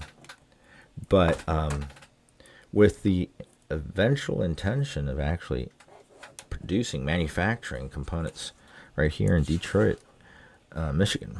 Because, I mean, there's actually tons. We looked up and we found tons of injection molding machines. I mean, every type of machine you could think of, every machine that you would need in order to produce keyboards, minus PCBs, but there are PCB companies here in Michigan, not necessarily Detroit, that do offer those services. So if we can eventually get to a point where we're building, I mean, even a good portion of the keyboard parts here in the United States, I think that would be huge. Plus, we'd get rid of all that the silly imports and the shipping and dealing with companies that are just not reputable, or you know, they change their name or go by so many different names you don't even know, you know, who you're dealing with. And having to shop from AliExpress, which I mean sometimes works, but sometimes doesn't. I mean, if you're going to shop AliExpress, you know, which I'm sorry, I hate to say it, but I mean even I still do, despite all the issues I've had with them in the past. But if you're going to do it because you have no other choice, just make sure that that shop has, for one, been around for a while, not just open, and it has over 90% positive rating.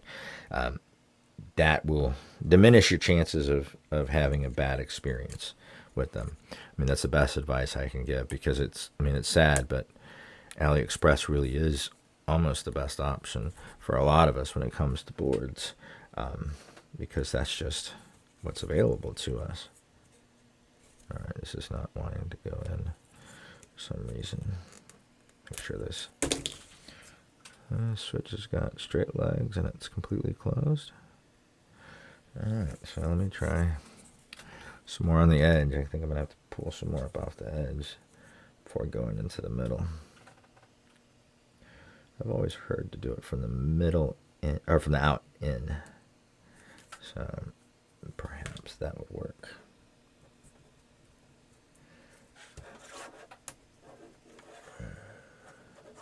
Alright. I know this is the fun part.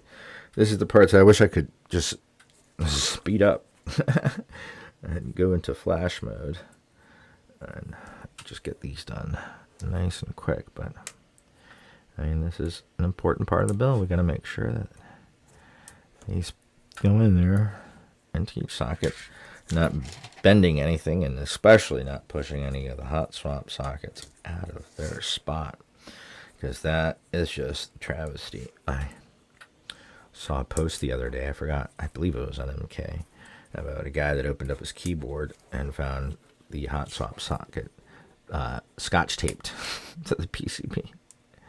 Like, Seriously? You didn't think anybody was going to notice that, seller? I mean, really? I'll just put some scotch tape and everything will be fine. Yeah, that's not how it works. All right. Slowly but surely, we're getting there. But don't call me Shirley. And another old man joke. I should have if I had a a producer, I could have somebody, doing the ba-dum, and like old man joke count. Like I've told a few of you guys, I actually did DJ for a radio station back in the 90s. But it was a Sunday night punk rock show. So while we had our audience, it was pretty much our close-knit group of friends, plus a few just people that, were out of town that didn't have the ability to get into town to watch shows. But we got away with a lot of shit. No one really cared, so they didn't really monitor us, and we had a lot of fun with it. So, I don't know. Just thinking about that, because people were like, oh, have you ever done any DJing? I'm like, well, I don't know if that counts as a DJing. I mean, we would go drink and pick songs and fight with each other over which songs were more punk rock than others. Gatekeeping music. But we were young. We didn't know any better. That's why I'm so against gatekeeping. I mean, just because a person's in the hobby doesn't mean they get to decide the rules for others, how the hobby works. I don't know. I understand that other people are like that. I don't comprehend that personally, having that sort of that attitude. That's just, I mean, it's so, I know better than you. It's like, oh, come on. Didn't we get over dealing with people like this in high school, middle school? Like, don't people eventually grow out of that silliness of believing that just because they think something is a certain way, they think that everyone should think that it is exactly that way. And if you don't agree, then you were just wrong. Like, sorry, pal, that's just not how the world's virus works. All right, so let's go around the ring here. Get these puppies in. I said because of I'm glad that I used the 5-pinners. I mean, 3-pinners would work in here, but because they're acting as almost anchors, they're almost like acting as studs for keeping the plate at a distance, holding the plate. I mean, because since it is a gasket mount, I mean, this is really the only thing that holds the plate in place, and because of the gaskets, it's almost kind of left floating on top of the. So let's watch. The case was not closed all the way. It's got one. Oh, no, it does look closed. I'll set this one aside for a moment. I've used these a couple of times, but I just recently finally got around to lubing them because they definitely needed it. Oh, wrong way. Alright, well, I've got extra. One fell down there.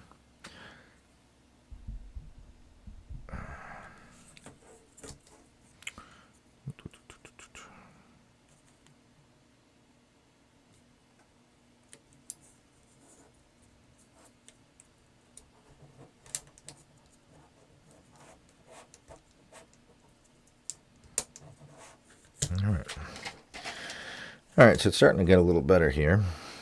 Once I lift most of that plate up, then the other switches should go in a little bit easier, but obviously you don't want to rush this part. You want to make sure no bent pins and no broken hot swap sockets.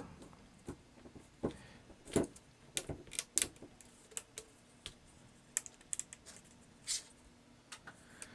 want to make sure, see, they're going in there.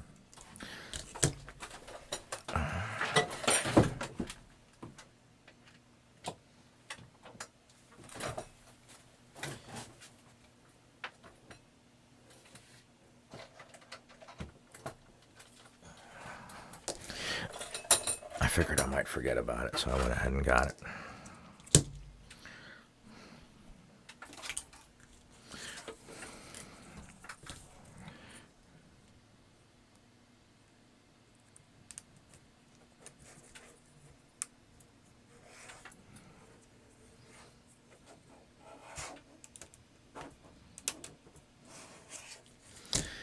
The plate's coming up a lot easier onto the switches now.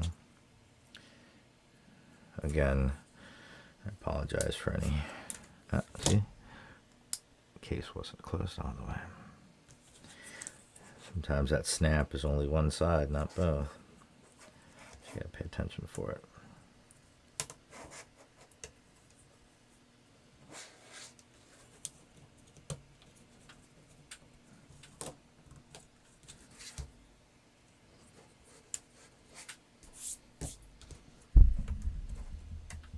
Yeah, I do see that this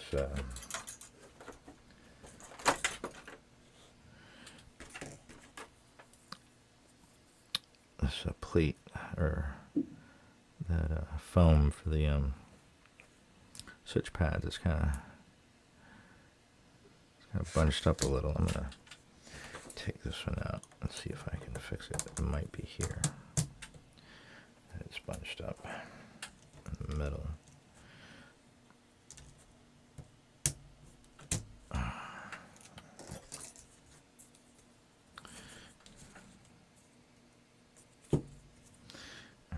So I'm trying to get these right here in the middle. Again, my apologies for going off frame, out of frame.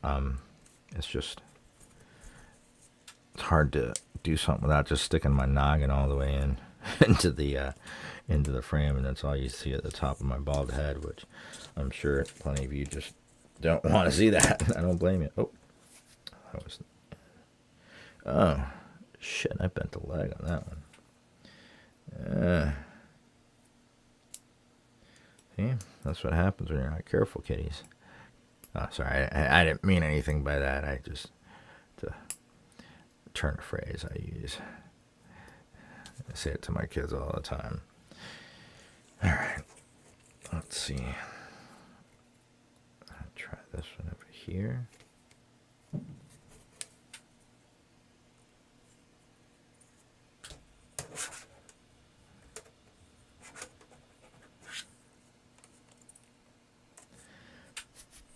I'm going to kind of try to make a line down so I can get the middle of the plate up, if I can.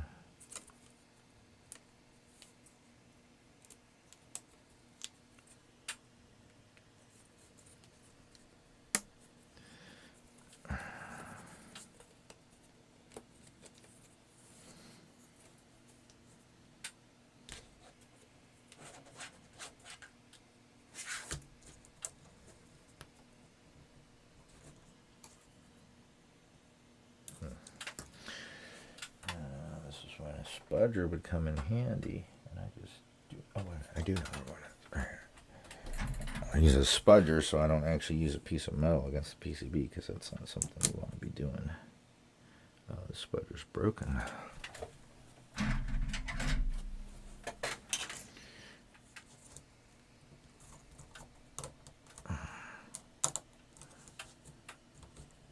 There we go. This is what I should have been doing from the get-go. This is working like a charm.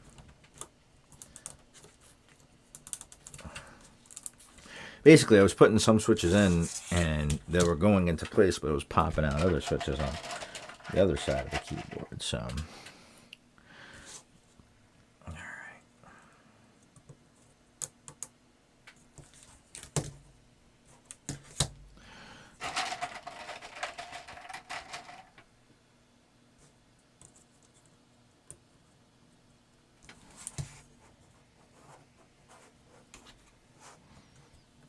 Spudger allows me to push up the plate and let it lock onto the little clips that each of the switches have. Because I mean, all switches, regardless of the pins, have those two little clips, and those are what lock in basically onto the plate. The 5-pin actually can be used on a keyboard without a plate. A lot of people are like, you can't do that. Yes, there are some keyboards that would not work, like this one, because of the gasket mount. But top mounts, certain top mounts can be used, and I've seen plenty of 40% used without plates. All right, so let me see. Still got a spot over here.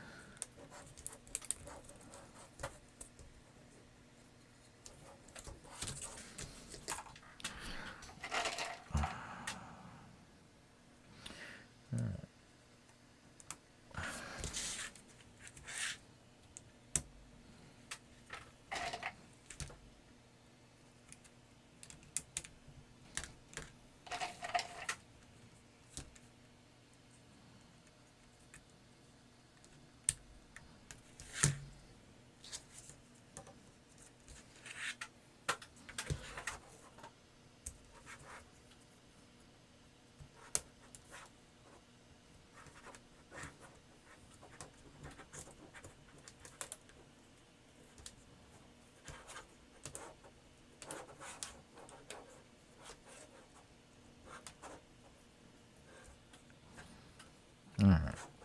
Little by little, this is starting to shape to the fact that it's going to be using the switches as anchors. Let's not get it dirty before I even start using it. Come on, Mark.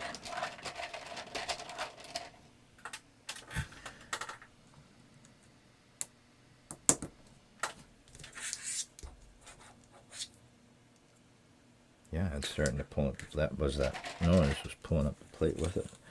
That's nice. That's what I want to hear. That's going to make it a lot quicker. Populate the rest of these switches. Yeah. Clicking into put. Oh, it's feeling much more solid as I'm putting it together, obviously, because, it's actually anchored. So, I like this feeling. Yeah, it's close. I mean, even still, it's always good to put your finger back here because, I mean, it is only held in place with solder, and a lot of people are like, that's solder, it's like metal. Yeah, it is metal. I mean, technically, it's got some metal in it, but just because you solder something doesn't mean it's going to hold too much weight. Solder, I mean, obviously, there's stronger solder, but most solder isn't going to, accept more than like a pound or two of force before it gives. So people just need to. Some folks just need to keep that in mind. Oh, says Towley. I'm going to continue to use you. So again, I apologize for the roll. That's how I really do intend to build a better station here in the future. This was originally a storage closet, which I turned into a video studio, quote unquote. But it's been working so far, so I've got no complaints. But I mean, I enjoy this hobby a lot and would love to be doing it more. And if my BFF's company Retrofit takes off, I hope to be doing it a lot more. But we will see. They have a lot of really, really cool ideas that I am on board with. And since we've been friends, lifelong friends, we both have very similar ethos or, ideas on how, not only business, but just people in general should be treated, with respect. Basically, I hate to sound like a cliche, but treat others as you want to be treated. And I mean, we've all had bad customer experiences, and many times they were just literally unnecessary. Why? I mean, obviously, we're all human, and some of us have bad days, and that's understandable. But how the company reacts afterwards is truly, I think, one of the important things. I mean, especially nowadays in the age of social media, where, I mean, one person's voice can be,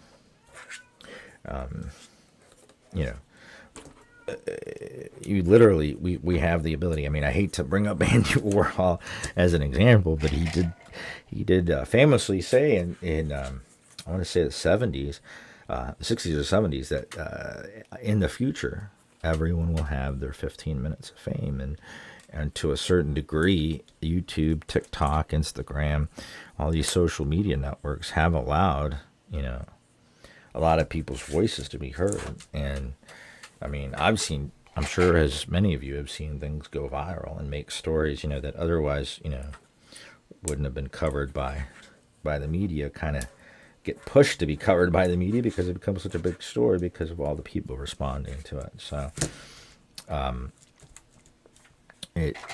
while I love information that people have access to it, there's also a little bit of burnout, and there's too much information, especially when it comes to keyboards and such. And unfortunately, I feel like there are a handful of companies that, obviously, again, every company's in it for profit, but there's some companies that are willing to, just set their morals aside in order to do what it takes to make the most sales. And I mean, yes, sales are important because, I mean, if you don't sell, you can't stay in business. But to me, if you're doing it unethically, then it's bad juju, bad karma. And I just don't get why companies do that. I don't appreciate it. Yep, see, one leg wasn't shut. All right. Again, sorry for my rambling. I'm just talking here. Like I said, my friend's idea is to turn this company, hopefully grow and turn it into a company that actually manufactures. I mean, can you imagine if we actually manufactured switches in the U.S., at a decent, price, and good switches? I mean, come on. That would be awesome, not having to order them from China. I mean, we have the ability. And the thing is with shipping nowadays, I mean, don't get me wrong, back in the 90s and everything, it made sense. I mean, I've been buying from China in different business roles for, a couple of decades at least. I guess since 97. And it used to be quite cheap. I mean, you still paid for freight and logistics, but because you were getting it so cheap, it was a small portion. Whereas nowadays, I mean, if you want to buy in bulk, I've seen a lot of the price lists that my friend is getting while they're gathering information on where to source stuff. It's like, where's the savings at? I mean, there's not much margin on anything, but he's hoping on, like I said, we're hoping to create a new brand. And I say we because I've kind of helped my friend along in this. And I am unofficially a consultant. But we'll see. I'm also unofficially a tester and unofficially a whole bunch of other stuff. But I don't know, I'm excited. I'm excited to see how this goes, where it goes. And, oh, you guys hear my cat? I guess my cat wants some treats, but Velcro is going to have to wait until Daddy's done with this video. And again, try to stay in frame there, buddy. All right, let me check the chat here real quick. I'm sorry, I haven't been checking the chat, trying to get this done.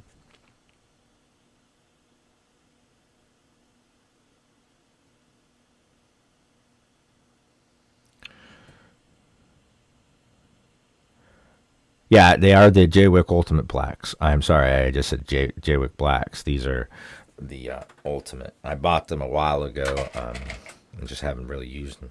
Heck, I forgot I had the Gatoron Silvers until last night when I was looking for the Aco Silvers. And I'm like, hey, wait a minute. Aco Silvers. I have some Gatoron Silvers and completely had forgotten that I had bought them. But, and I have sometimes because I'm not like crazy like that Switch guy on MK. If you guys, it's probably still on the front page of MK, but that guy that literally, it seems that he single-handedly bought the most mystery switches from from Novel Keys, because he had, oh my God, so many switches. It was insanity. I mean, just plain insanity. That's not working. What's going on here?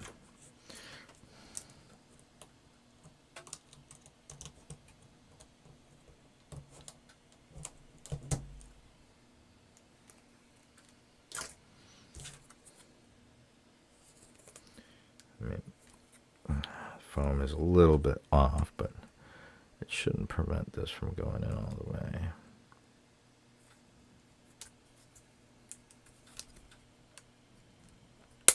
Ah, there we go. All right.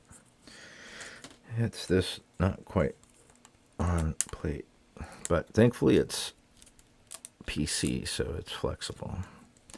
I mean, that's obviously going to add to the flex, and it's also going to help diffuse light. That's one thing about these.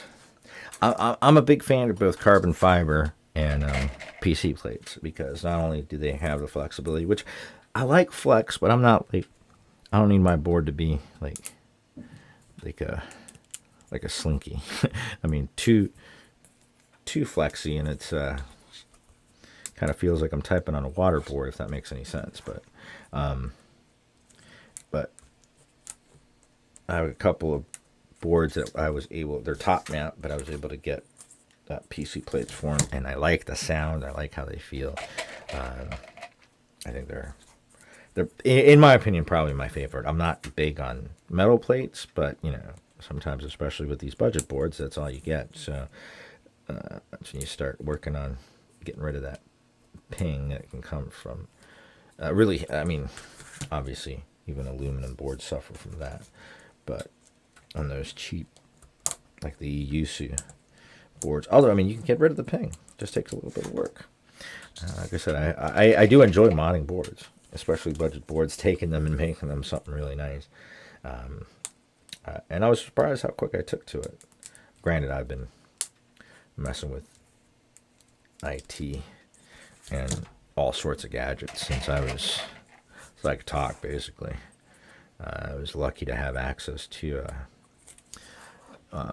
computers at an early age, so I want to say that definitely gave me a heads up. And I mean, probably the reason why I went into IT in the first place, I gotta say. All right, now we're in the home stretch. The plate seems to be primarily up. He's not straight. Make sure to get them straight. Hold it back. Push down straight.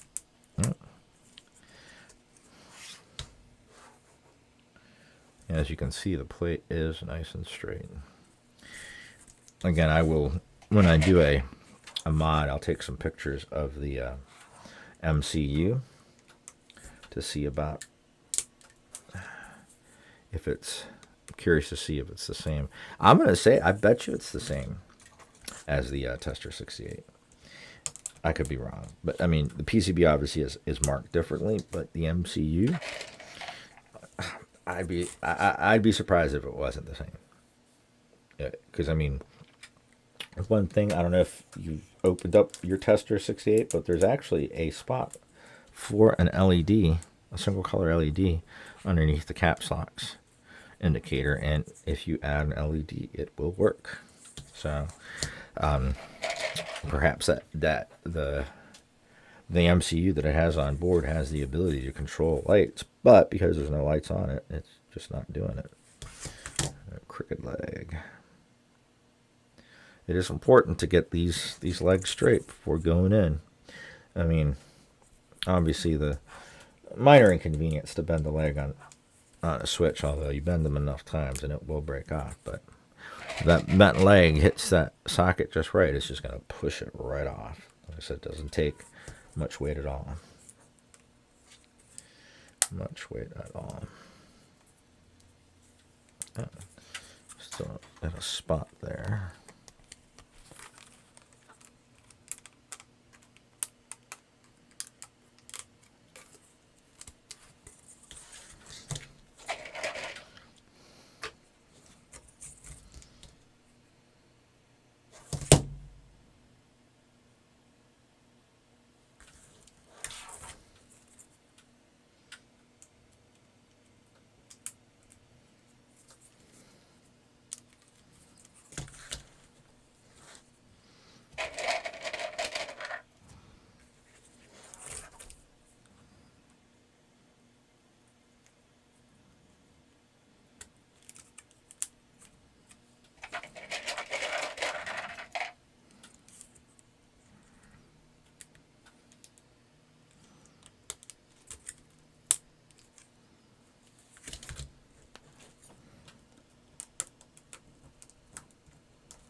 And basically, I'm just using that to make sure that the plate comes up to the, like I said, if you can see, like right there, those little ledges basically are meant to clip in to the plate right there and right there. So that helps the, you know, for this particular build, helps keep the plate and the PCB connected, even though they're kind of, you know, supported by just the connection of the PCBs. So, but that's why we're getting the gasket mountability and the flexibility, because of the way that it is made. And I mean, I'm trying to remember. It's been a minute since I put my KBD 67 Light R3 together, but I feel that it's similar. Although, for some reason, I think I only did like the corners and one in the middle. But I can't. I made a video. I'd have to look at it. Honestly, I've put so many keyboards together since then. It's hard to recall exactly. It's sad when you're like, oh, I've put it together, but I don't remember because it's been a couple weeks and I've done so many keyboards since then. Pitter patter, let's get at her. Yeah, for whoever gets that reference. Duke of Spades, if you're around. All right. We almost got it. So I have a little bit there come up.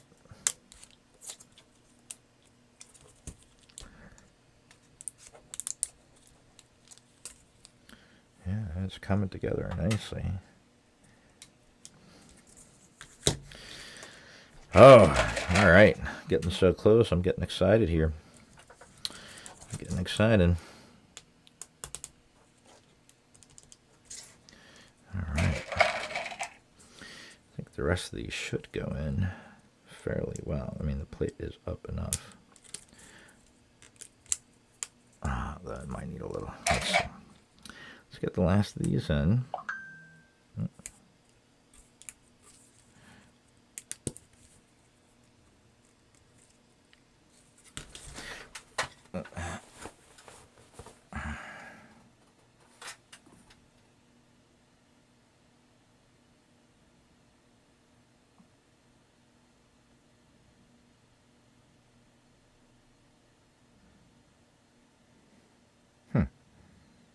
Oh,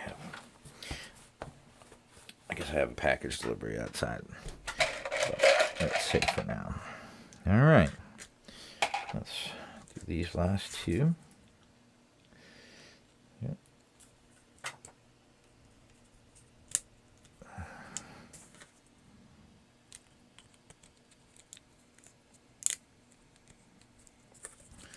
And let's pull up the plate a bit.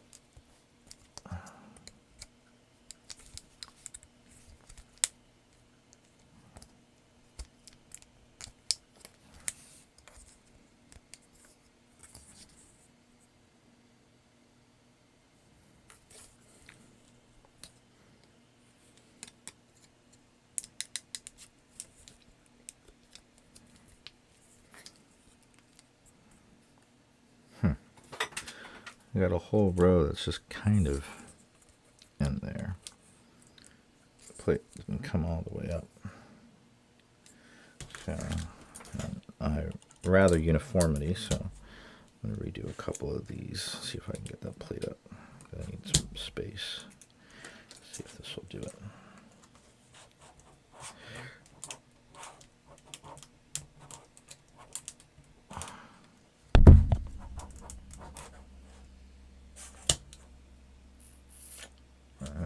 Those two.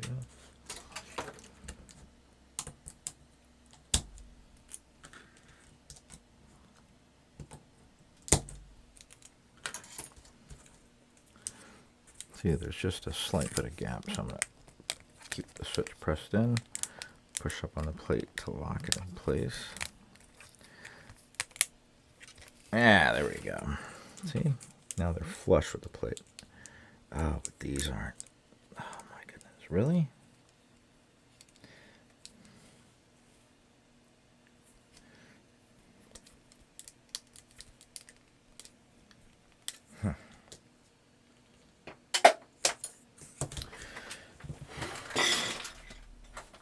there goes.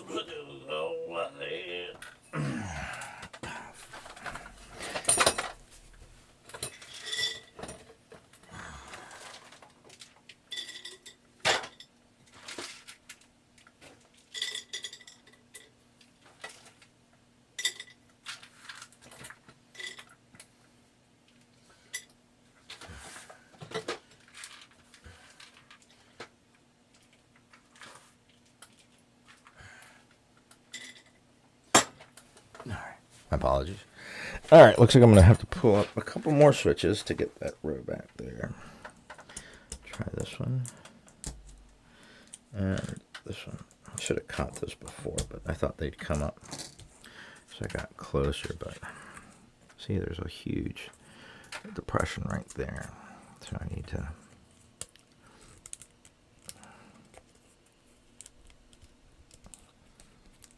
All right. Pull up this switch, and that should do it, I think. I hope.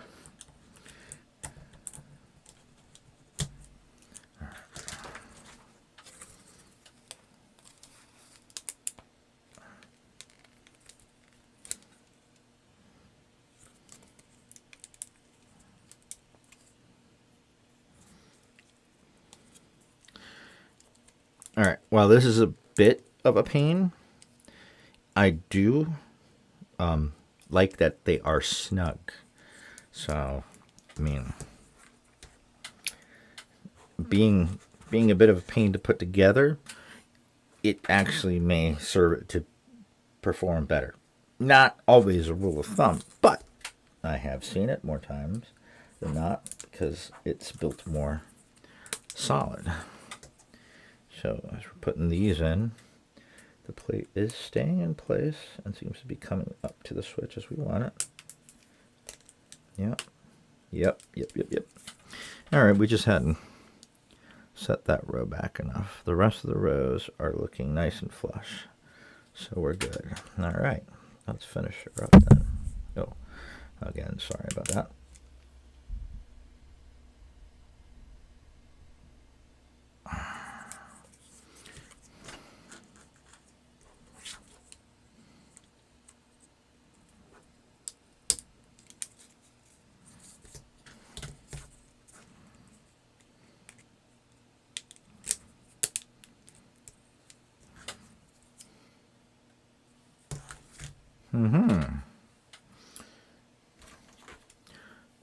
Looks like we did bend a leg. One of these, so we'll do a test once it's all put together to make sure all the keys functioning.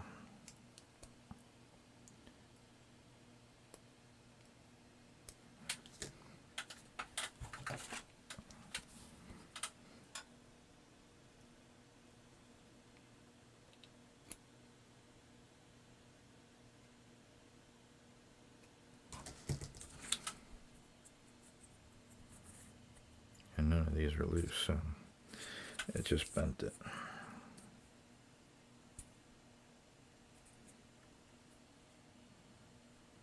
Looks pretty flimsy.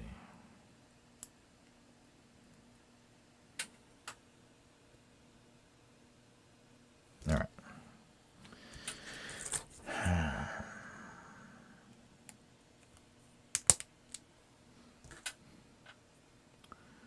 Seems straight. All right.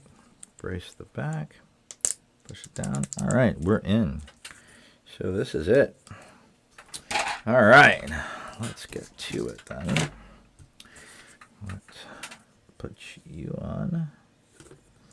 Just the way you go. All right. Daughter board's connected. Now we can see how it fits in the gaskets. Look at that. Look at that flex. You guys see that? That's quite a amount of flex. Now, obviously, I'll want to measure and see how much room I have down there.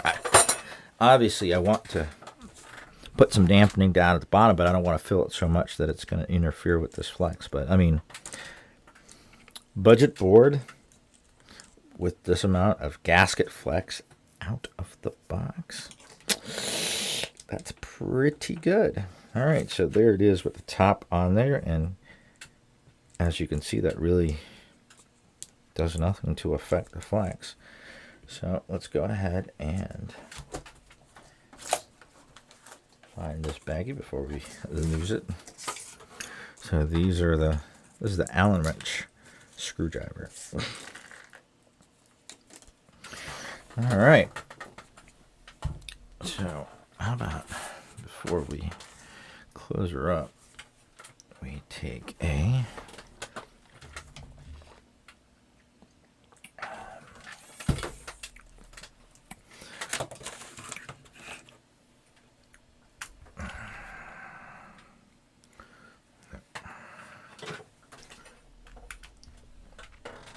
might as well just use the cable it came with, huh?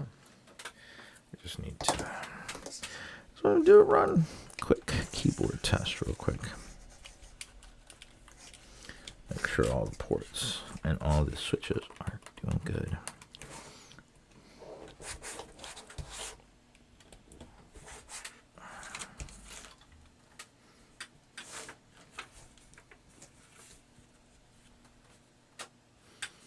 Look at the pretty RGB. It's like a Tester 68 with RGB and gasket mounted. I mean, come on. And wired. So, all right. Let me, bear with me. I'm going to pull up keyboard tester.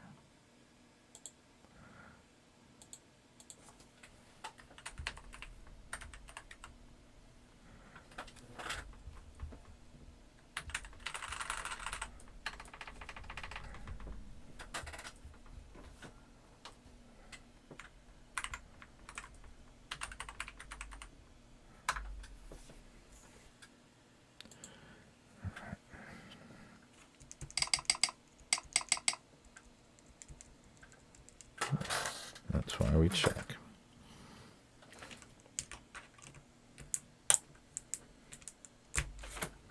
And bent leg. So it's a good possibility because I mean the padding that I put on there, I don't know if it was me that didn't line it up properly or it's just a tad bit bigger than it should be. But I think that's what led to some bending on some of these legs. Let's just hope. I'm positive, well, I'm almost positive that I didn't push out any sockets because that's something that I do my best not to do, and knock on wood, haven't done it yet. So let's get these back in there. All right, that works.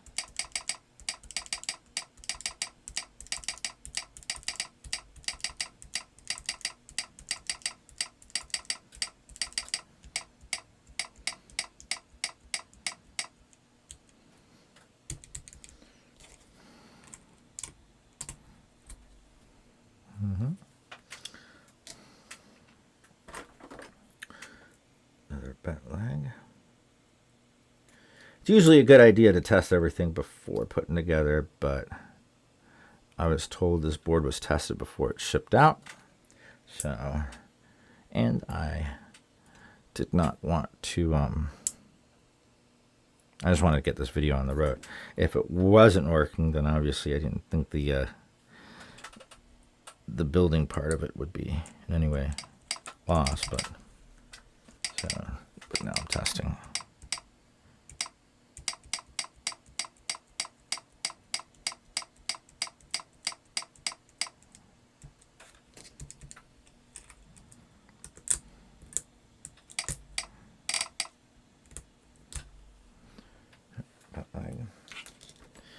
It's always best when you see a bent leg. If the legs are straight, it's like, uh-oh, that's when you gotta worry. Bent legs aren't a problem, but obviously try to avoid it as much as possible because eventually they will break off. It is just a very thin sliver of copper or metal. So, and it's connected to the leaf. So replacing a leaf spring can be done, but it's not necessarily an easy thing.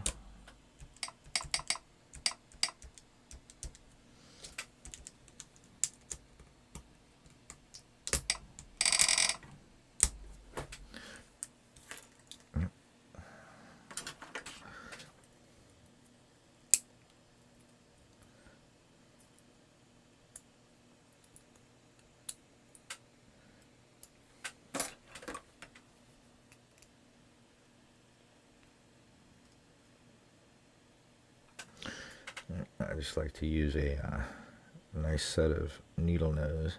I actually bought a 12-pack of these for like $10 off of Amazon, and they have come in handy.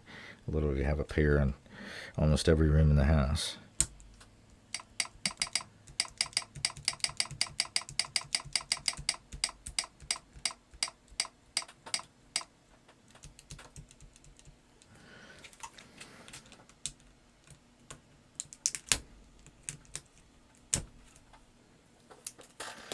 Like I said, it's always best.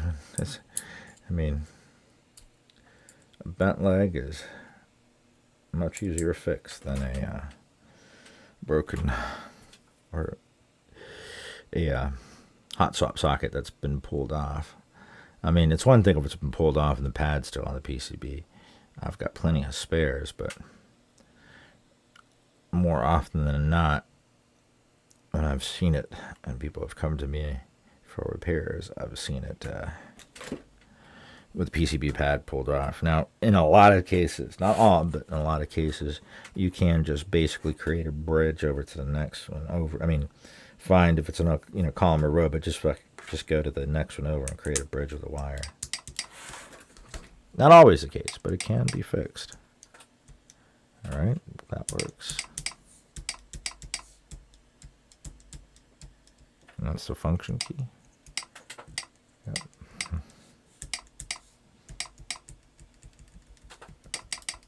Last one, this one, the down arrow. No, it's barely even in there. All right.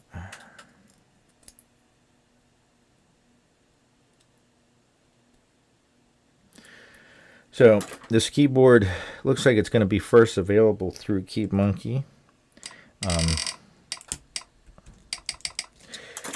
My friend with Retrofits is trying to get a good deal on not only these but the testers and be able to sell them for a reasonable price. I mean, I don't know what that means because there's been some companies that have, oh, the quotes are insane. They're actually, it'd be cheaper to buy it off of Amazon for individual units once you figure out shipping. But all right, so anyway, we've got the board put together. Well, we've got the board tested. Now let's finish putting it together.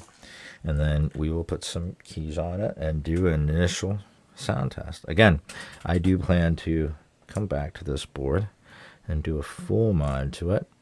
I'm just curious as to what it's going to sound like out of the box. Out of the box. Out of the box. Oh. Let's get these little buggers in there.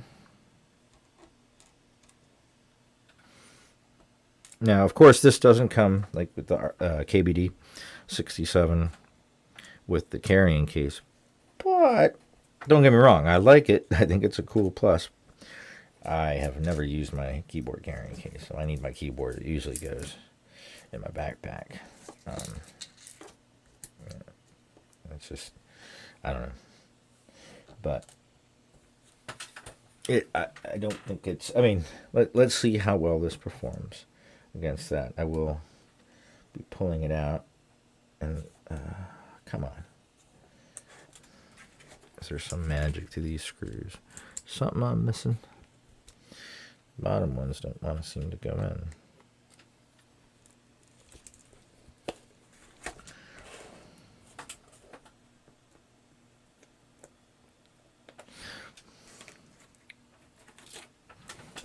Now this is plastic on plastic, so we do have to keep that in mind.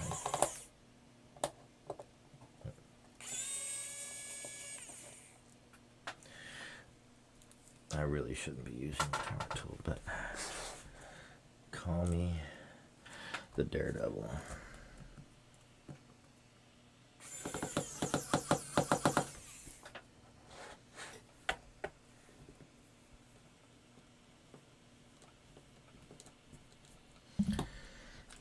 Is it just me, or is it just doesn't have much? Not really supposed to go very deep. And I'm doing it by hand, and I'm only getting about 8 turns out of it before it wants to stop. And I'm pretty sure I'm going in straight.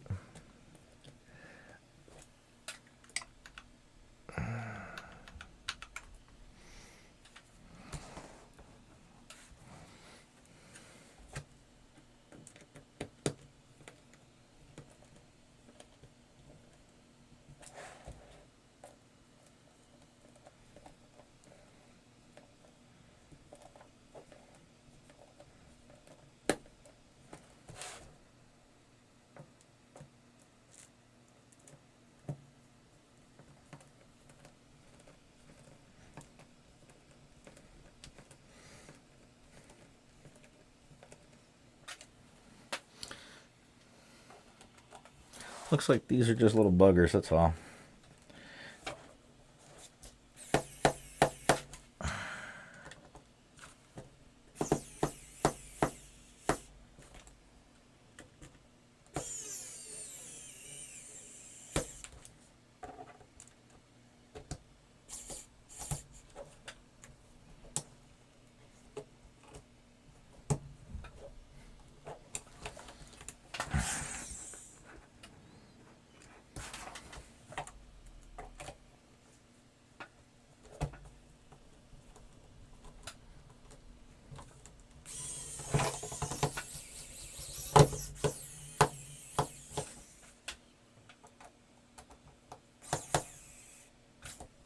Yeah, I know I don't like that sound either, but I'm going to make sure it's a little bit more room over here.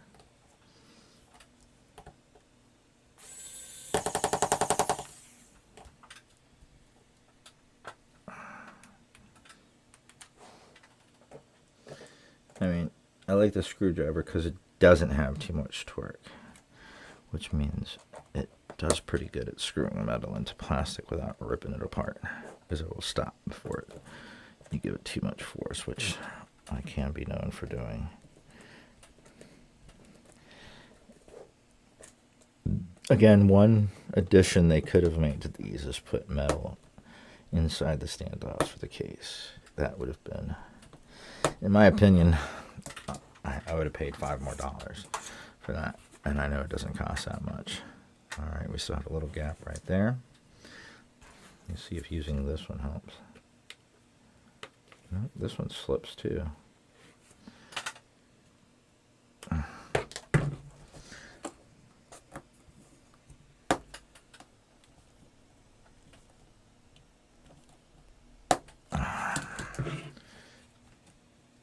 right. This corner too.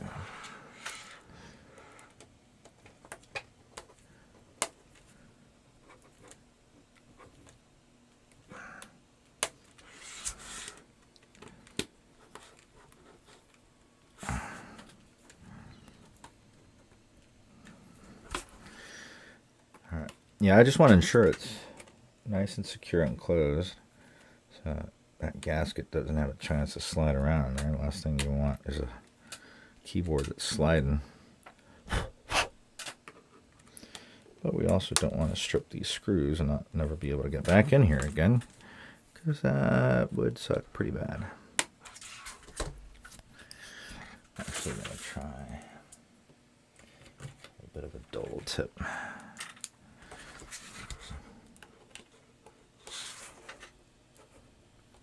Oh yeah, that's working much better. All right. I was just using the wrong tip, that's all. But I was using a tip that's the same size as that. But the dull tips, I don't know if you guys ever noticed that these little screwdriver sets will have these duller tips. They're much less likely to strip screws, or at least that's what I found. Don't quote me on that. I am not an engineer. Ah, software engineer, but software and hardware engineers are two completely different beasts. All right, it looks like we need a couple of tightens over here. This is definitely the right size screwdriver.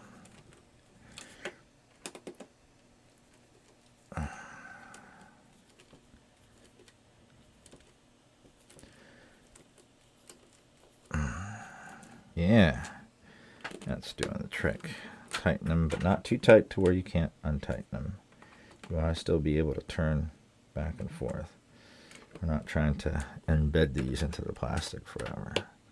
But we've got the seam closed all around. So, yeah, we're definitely, Tempest mod definitely going to be in play soon. But like I said, right now we're doing a stock. I do have to take a quick break. I will be right back. Oh, yeah. Ha ha ha ha ha ha ha ha ha ha ha ha ha ha. So it looks like we're gonna.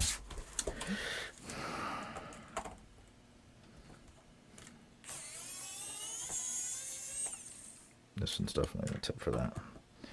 So.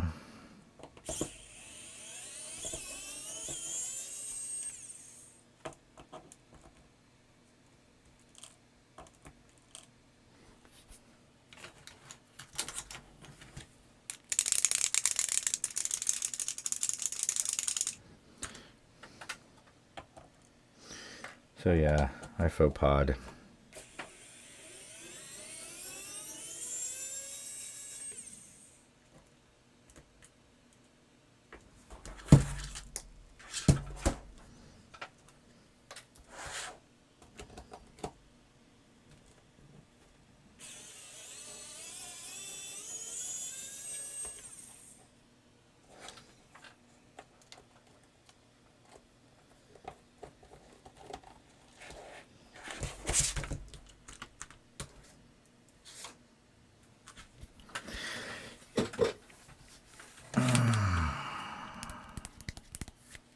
Yeah, I know what I did.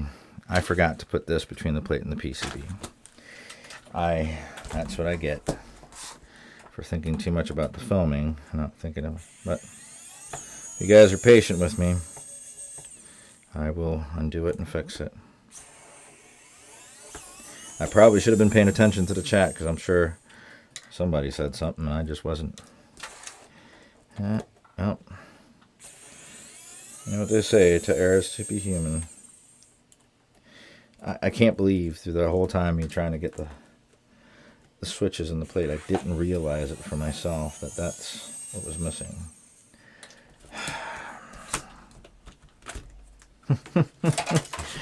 Oh my. My. So yeah. So...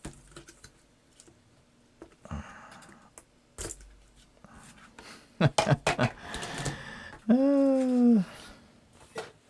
right, I gotta take a potty break. I'm gonna come back. I'm gonna do it right. Again, I apologize if you guys are actually still watching. I hope you guys aren't shaking your head going, dummy. But like I said, that's my fault. Completely my fault. Like this just disappeared. I was so focused on this. So we're gonna have to pull the switches out.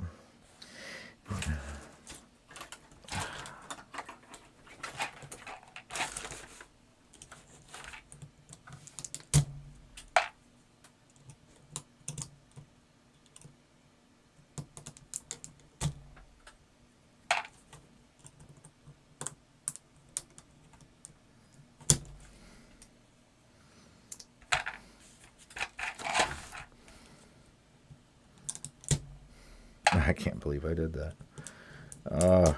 I know I'm going to go look at the chat, and somebody was like, dude, what are you doing, Mark? Pay attention, dude. Hey, at least I'm providing a lesson in how not to properly build the keyboard again. Oh, my goodness. So, oh, well. I'm not embarrassed. I mean, I made a mistake, and I have made them before, and I'll make them again. But guess what? I don't think I'll make this one again. I don't know.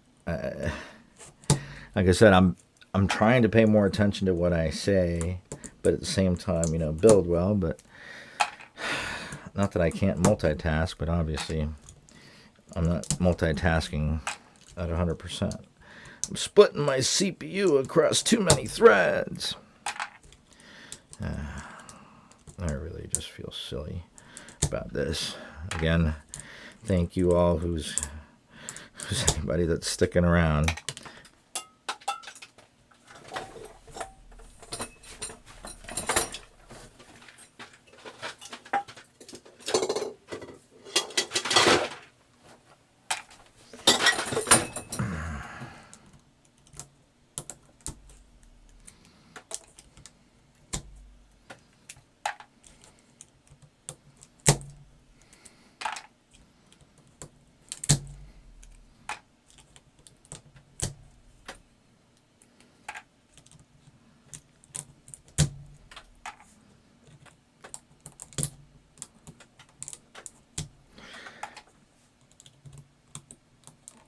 See, I guess I was thinking about the back and echo. I don't think the back and echo. Does it have a layer? It's a really funky design. I wasn't a big fan. I mean, I like the O-ring. Don't get me wrong, but the fact that there's no specific studs to hold the O-ring in place, and then it uses clip-on stabilizers. That, I mean, if you take out any of the corner switches, forget about it. You're gonna have to take the whole board apart, and you're definitely gonna have to reseat some switches. It's not necessarily my idea of a. I mean, it's nice looking. I like the case and I like the O-ring, but seriously, they couldn't have added studs between the plate and the PCB so that you could, one, put in screw-in stabilizers, and two, not rely on the stabilizers as anchors for the O-ring. But again, that's just me rambling. I almost want to put on the technical difficulties loop again. That was playing before the stream started. Yeah, I told myself this would only take an hour. Was I kidding? Who was I kidding?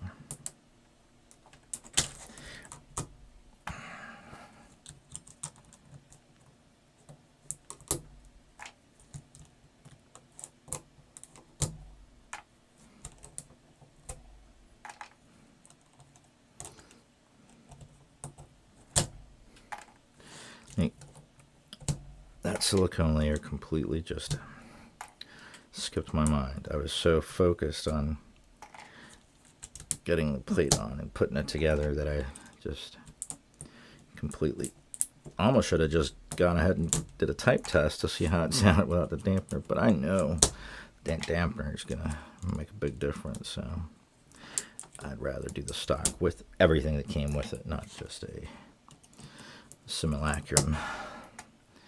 All right, I'll take the last of these switches out, and I do have to take a potty break.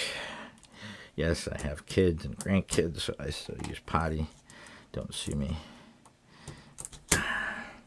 Although my teenagers aren't very happy with me using it. You got a potty. That's a good way to get them very unhappy in front of their friends, let me tell you. All right. Almost done.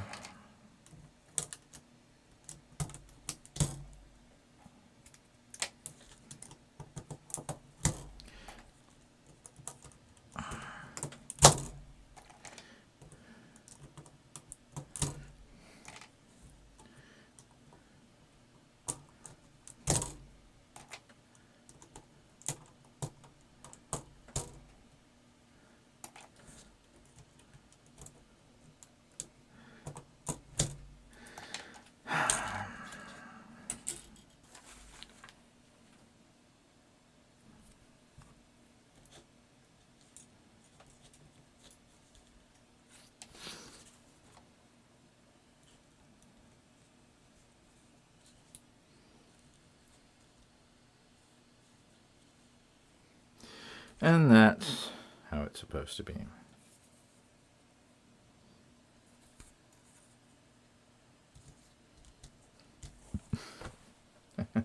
All right, folks, I'll be right back. I'll take a bathroom break, and then we'll put this together, get the keycaps on it, and do a sound test.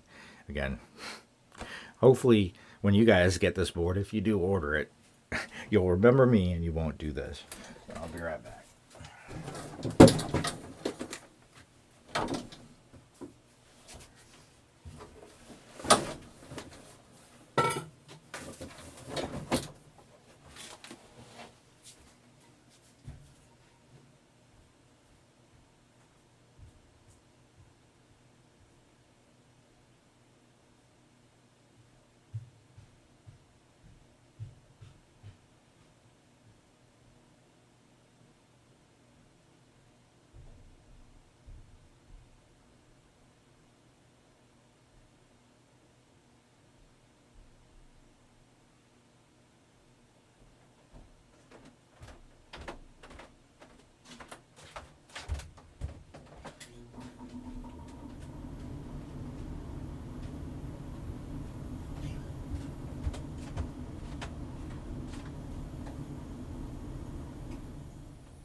Alright, folks, I'm back.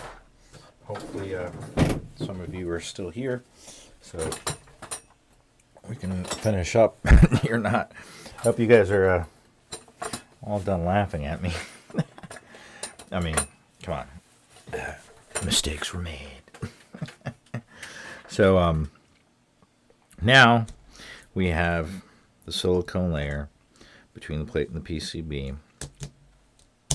Where I put the switches back in. So now we're not going to have to use the switches as anchors to keep the plate in place. I'm still going to start at the corners and go in from there. I know everybody's like, what about the type test? What about the type test? Yep, we're a lot closer than we've been all day. So, oh, these are going in so nice and smooth, especially because of the 5 pins and it being spaced apart properly now, instead of me trying to seriously, come on. All right, this.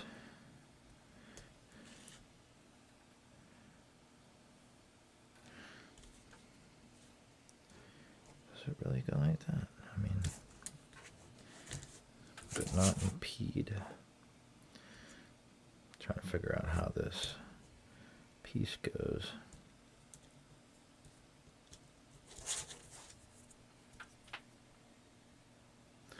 It's sitting on top. Let's try to get it to where it's not.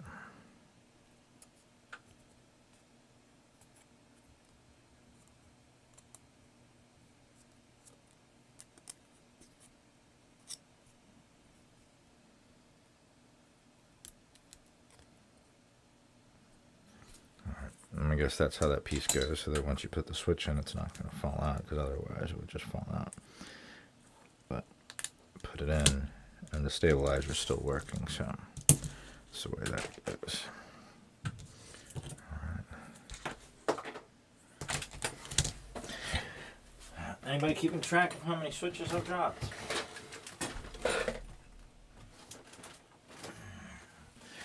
I'm sure it's been a few. I want to say 5, 6 already.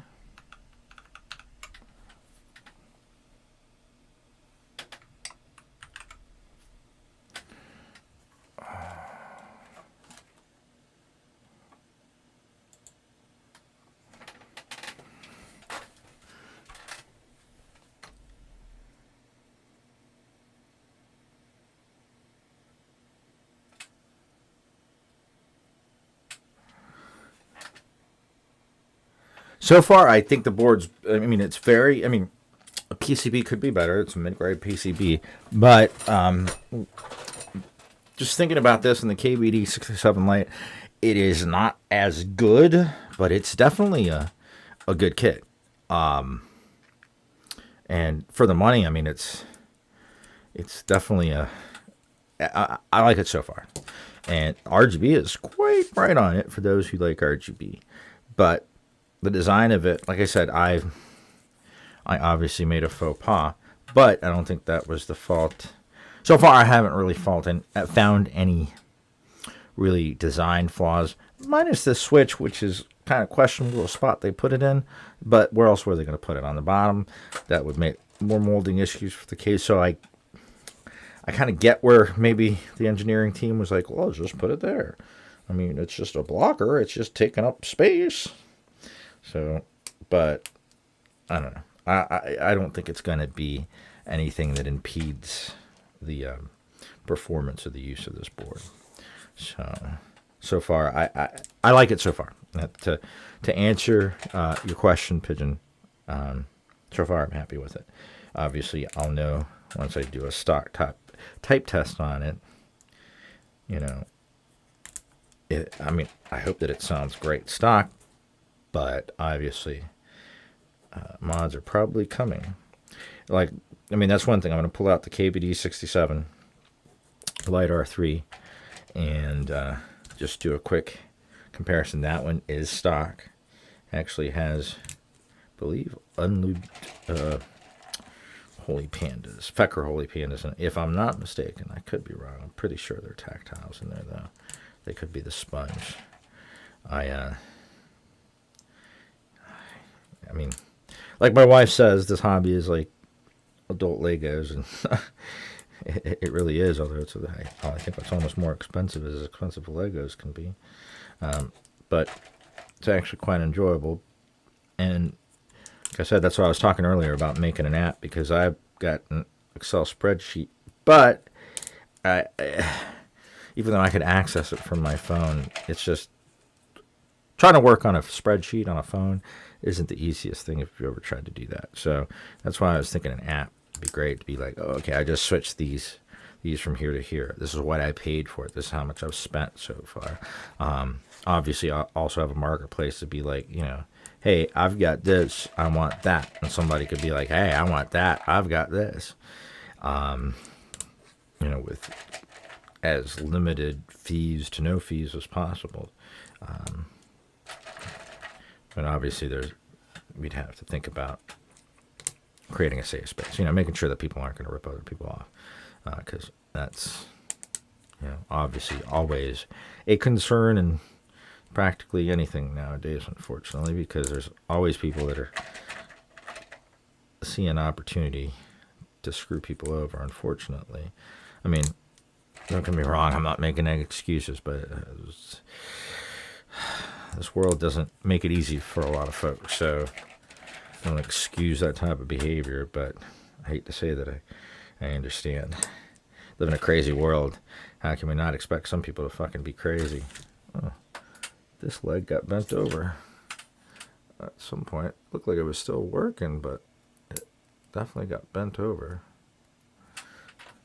It went into the slot, because it's like almost completely flat, and I thought it was broken at first. Oh, there we go. Let's get you straightened out. Oh, that's pretty much it.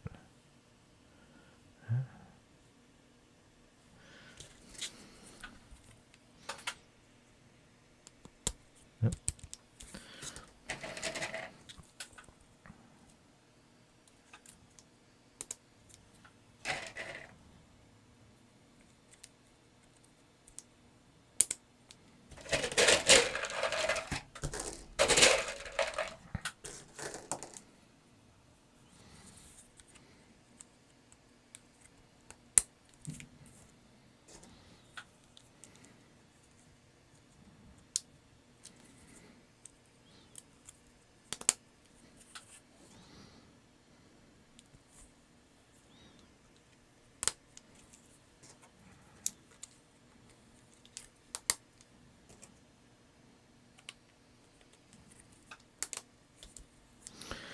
Definitely makes a difference with the silicone layer. I hope you guys got a good laugh out of that. I intentionally did that. I'm just kidding. Obviously, that was a mistake. I did not intentionally mean to do that. But if nothing else, I hope it serves as a lesson. No one else has to go through that. So obviously, it just took a few more minutes. It wasn't like, thankfully I didn't do something that broke the board. That would have been something I probably would have made me cry a bit. I'm not afraid to admit. But like I said, this was there's a long story behind how I got this board, because technically I ordered it from Keep Monkey. Shout outs to them. They've always been pretty good at providing a good selection of products, and they're focusing more on customer service due to an issue that I originally had with them. But they asked for my opinion, which I at first was a little hesitant, but then I was like, okay, maybe you need to do this, and that. And they have become more customer centric and customer service oriented, and they don't understand the culture in different countries, basically, and there's some things that they just weren't doing. I don't want to say they were doing it wrong. I just gave them some advice that I think is helping them. So we've garnered a bit of a relationship. They do ask for permission before they post something on Budget Keybs, as far as like new products and everything. But basically, I had ordered this keyboard from them, but because of the lockdowns and everything, they had a delay, which I'm sure, because there's folks on here that have ordered this board as well. So as an exception for me, because they wanted me to get the board in hand quicker, they said they basically had the supplier send me the board directly via UPS International. So, which I don't know how much that costs. I'm sure that costs a pretty penny, but I mean, I paid for the board and they paid for the shipping to get it out to me. They did say that the orders will be going out before June. They're aiming to do it this next week upcoming, but again, they're dealing with their own, logistic issues. So they do apologize, but I honestly believe they're trying to do their best in a bad situation. I mean, right now, if you guys pay attention to the news, it's pretty crazy over there. They're locking everybody down. They don't want any COVID to go anywhere. So they are being pretty stringent about everything. So, like I said, not an excuse, just giving my 2 cents worth of what I know. I do believe they have a good intentions and they want to be a good company. So there's that. So again, for those who have placed an order from Keep Monkey, they intend to be shipping here next week, but do definitely intend to ship out before the end of May, beginning of June. So just, I mean, I know it sucks to wait, but you guys will get your boards. They are coming. And I saw a picture of it, and of one of the loads they're expecting, the pallet full of these keyboards. And I mean, it's like that Switch post. I mean, wow, what would I do with all those keyboards?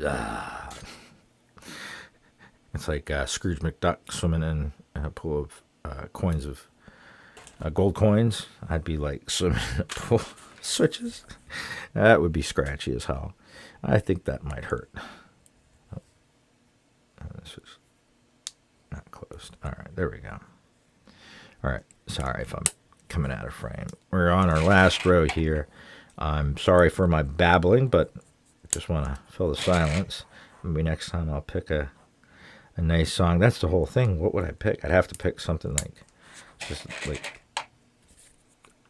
very general, because I'm sure based on the number of people on the subreddit, I mean, they're from all over the world. It'd be hard to find, I guess general pop would, be agreeable to most, but I'm just surprised to learn, and meet all these people from all over the world. I've really, really enjoyed my time with Budget Cubes, and I'm pretty sure that most of you guys are in here probably because of Budget Cubes, and if you're not, please go check out Budget Cubes, a subreddit on Reddit.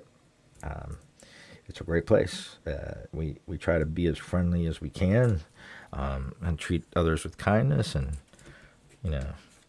help answer questions, and we love to post. I mean, we love to share our builds, and we love to see other builds. That's fun. That's enjoyable. I know I sure enjoy it. All right, hey, look, we got it together now. It actually, wow, feels a lot more substantial. I got this right here. Turn it on. Change the battery out unless it's low. All right, so with switches and assembled, you guys can see that. I guess you guys can't see that. It's 511 grams. That's what it's coming out to. Oh, so obviously I can't tilt it very much. 511 grams built with the switches. Without the screws. Still got to put the screws in. Screw you, buddy. Here are the screws. All right, let's go ahead and drop these puppies in.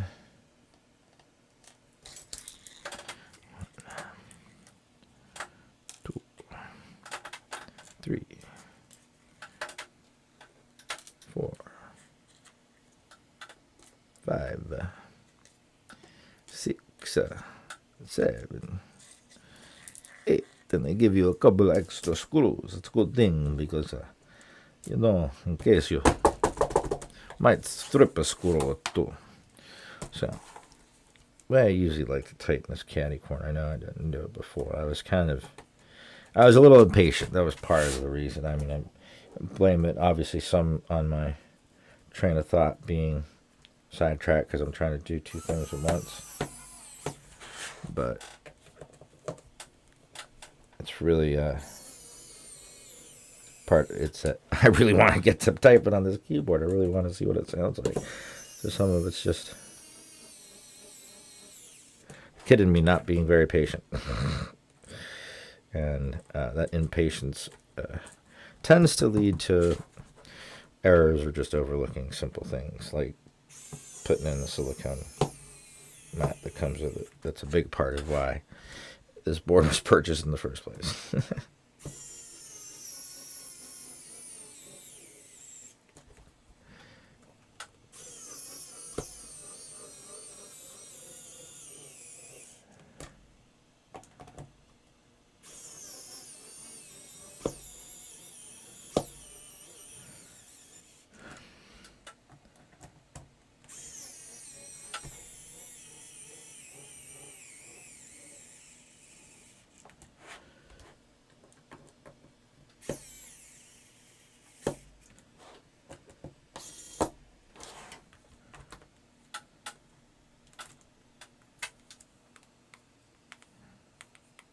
Huh.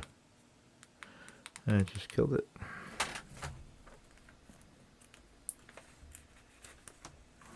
I guess so. All right. I think that was it anyway.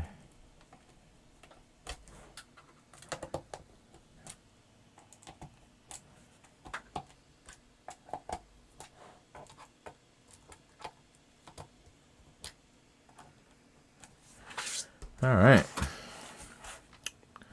Just real quick. All right, so we've got the board assembled here. I'm going to go ahead and put these little screws.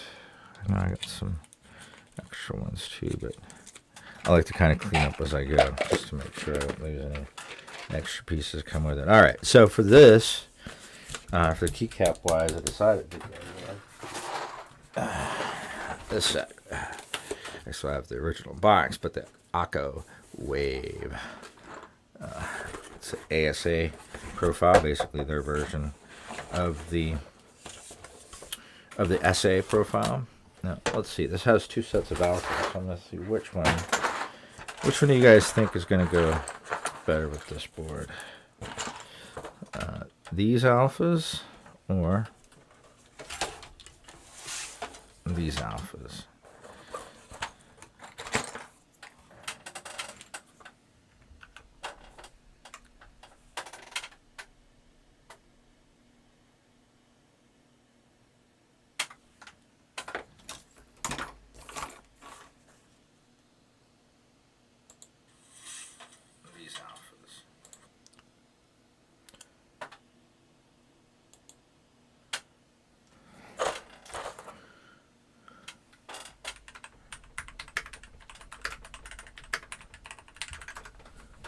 I'm thinking this one's going to look better, but let me see if you guys got any opinions.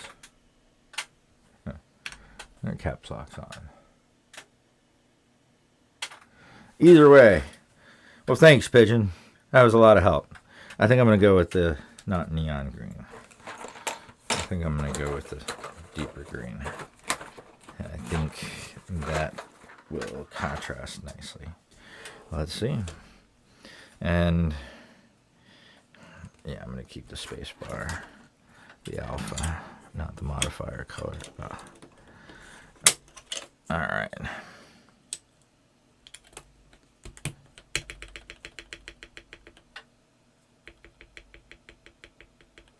That's not bad so far. I mean, come on, this is stock. And all I've done is lube the stab, so. All right, this one.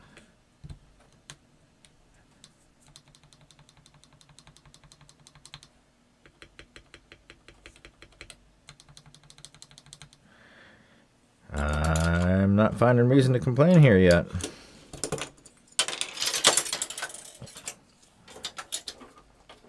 I'm actually pleasantly surprised so far.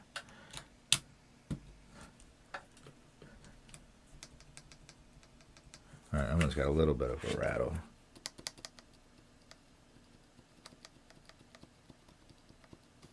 Just the slightest. Oh. So.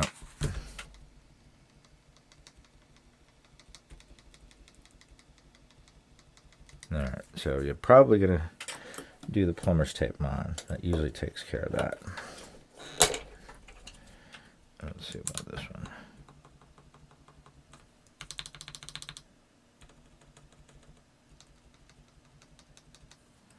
Shoot.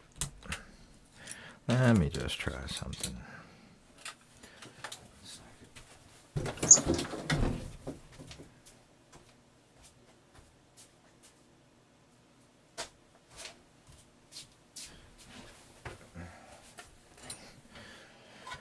I'm just gonna see if maybe I just didn't put enough lube. Maybe that'll take care of it. Probably won't, but not really much lost. Give it a shot. Let me pull these puppies out. Excuse me.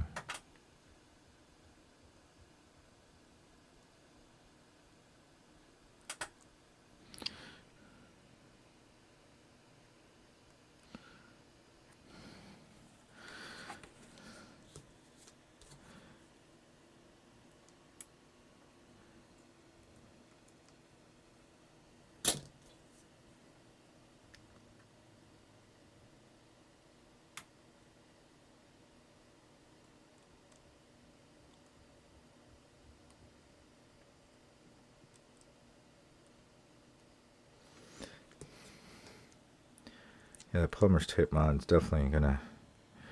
I mean, they have to have a little bit of wobble, you know, for slight differences in tolerances for the keycaps. But if they move around too much, that's when you get that rattle. I got rid of most of it.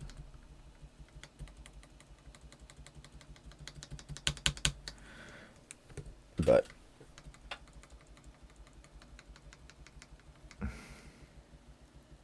I don't know if you guys can hear it, but just the slightest amount. It's on the right side. Sounds fine on the left, but a little bit of tinging. I'm almost positive the tape mod will take care of it.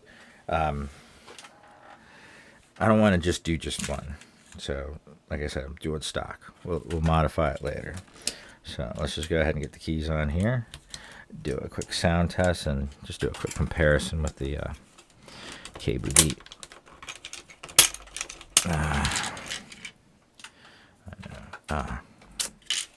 Of course, this isn't the row I need. Oh, that's why I did that. That's why I remember. I need to. Easier to pull them up from the. All right.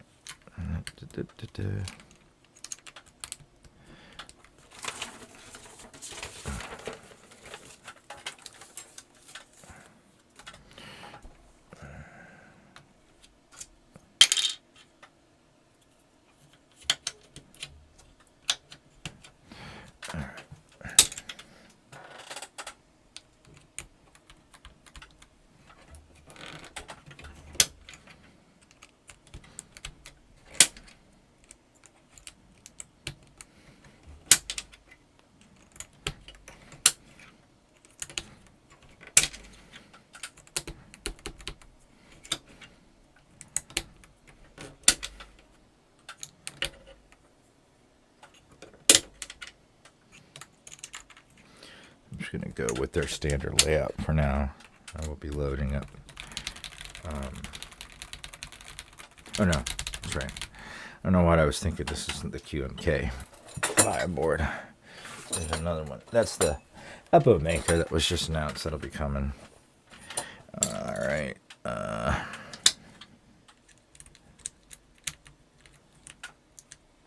I think this colorway actually looks really good. I mean, sometimes you want similar colors, sometimes you want accentuating colors, and I think this does a little bit of both with the because it's kind of like this is in between the light and the dark. Green, almost. I mean, not necessarily an expert in palettes, but I'm actually glad that I wasn't currently using this set, because at first I was like, green, I don't know if I want to go green, but I think it's looking actually quite nice so far. I mean, you know, yes, a big part of this game is how everything operates, but also a big part of this game is how good it looks. I mean, not for nothing. You got good looking boards, right? This one too tall. Yep, that one's too tall.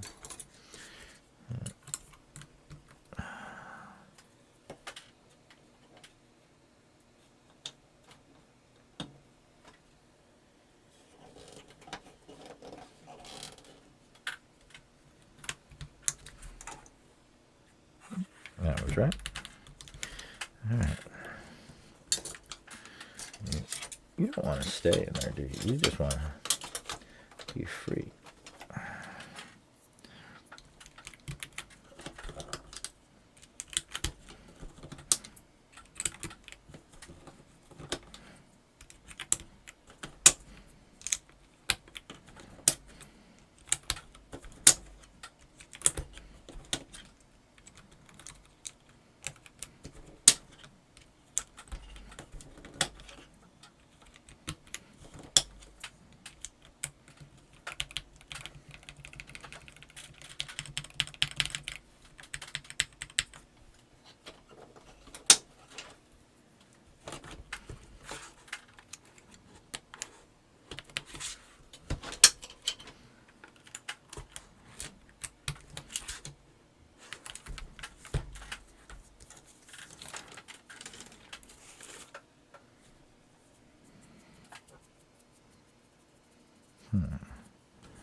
Nope.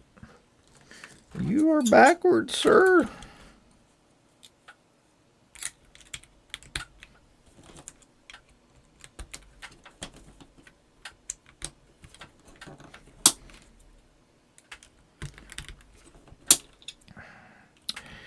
Yeah, I really kind of disappointed with Akko. It's like they're discontinuing. These sets are discontinued, and not necessarily sure why they did that. And I'm not a big fan of their new SAL keycap set, which you probably would know if you've watched my channel. I made a little bit of a stink. Some people weren't happy that I returned it. They said that my reason for returning it wasn't justified. And it's like, okay. So I should just spend my money on something I don't feel is worth it. I mean, it's one thing. I mean, I could have seen past the loss of the collector's box. I really could have. But the mismatched legends, sorry, that just didn't work for me. It just didn't work for me. So we need a function. Is this a full size? Yeah, it should be a full size because we got a blocker, a function, and then a control. No alt on the other side. That's fine. Why not use that alt? All right. So we've got that put together. Let's put this away. So I try to put stuff away as I go, just to not make a mess. As I sit in a mess that was going to be cleaned up today, but again, I got this a little bit sooner than I expected, and was kind of excited. I know a lot of people have been waiting to get more of a hands-on from someone they might know about it, so I'm hoping that this is going to do it. All right, so real quick, since we had to replace the switches, I probably should have done this before putting on the keycaps, huh? Takes a second to come on, but whatever. All right, where's my mouse? Let me just make sure.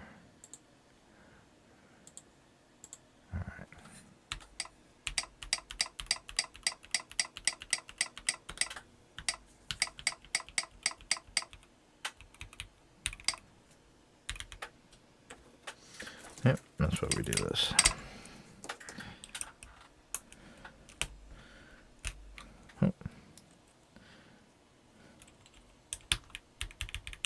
What? Two right next to each other. That's kind of weird.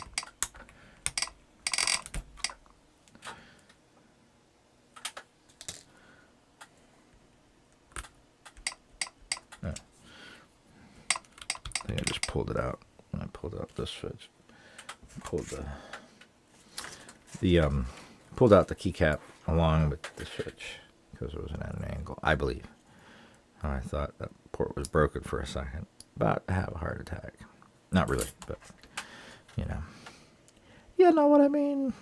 Being hyperbolic. Oh, I hear somebody hit me up on Discord.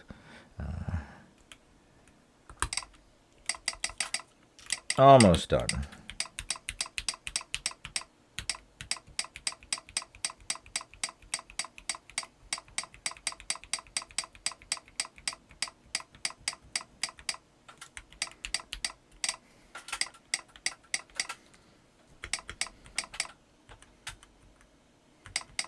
All right. All the keys work. So, let me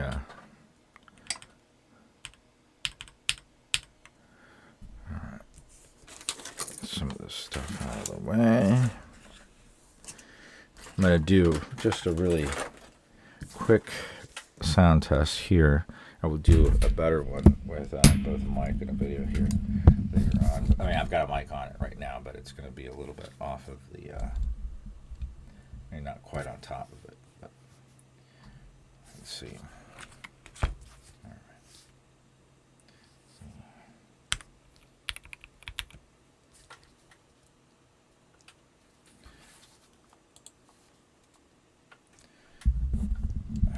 I'm going to turn it up a little bit. I hope it's not up too loud. Hello. Alright. I'm going to get this stop shaking.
Well, I don't know about you folks, but I mean, this sounds pretty good stock. It could sound much better. Yes, absolutely. Could sound much better. It sounds pretty damn good stock. Now I'm going to go get my KBD67, which is also stock. Bear with me.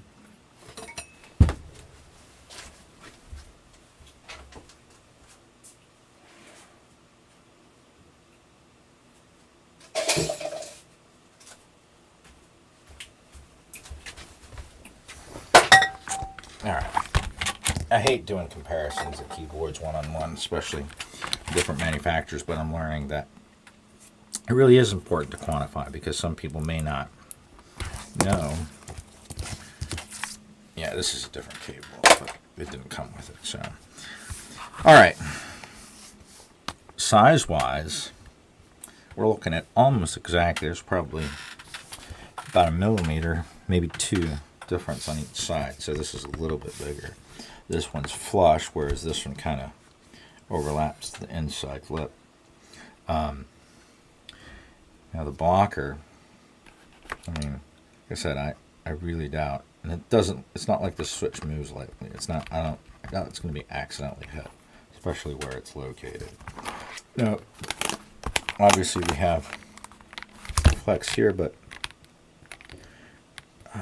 the flex on this one, yeah, this is on the gas 67. The flex is definitely more apparent. Not that this one doesn't have it, but the flex is definitely much more apparent. Now, see, this is a big differentiator, and if they're going to keep making this, CYI, please, let me move this back just for a second. CIY, please, if you make a new revision of this keyboard, please put in metal grubs, metal nuts, or grub nuts, I forget what they're called, the inserts, so that we're not screwing into plastic, because plastic is eventually going to give up. We shouldn't have to. I mean, I don't know the feasibility, but I mean, I may, because I'm going to open the board a couple of times, so I may just stick some in there, even if it's only on the corners, just so that I have, you know, that security, that I know that I'm going to be able to open the board and not, you know, end up breaking off a stud, or, you know, losing my screw. Well, whatever the case may be, it should, when you should not have metal screwing into plastic. So please, CIY, anybody that works for CIY, please keep this in mind, and just please. All right, so just real quick little comparisons between the two.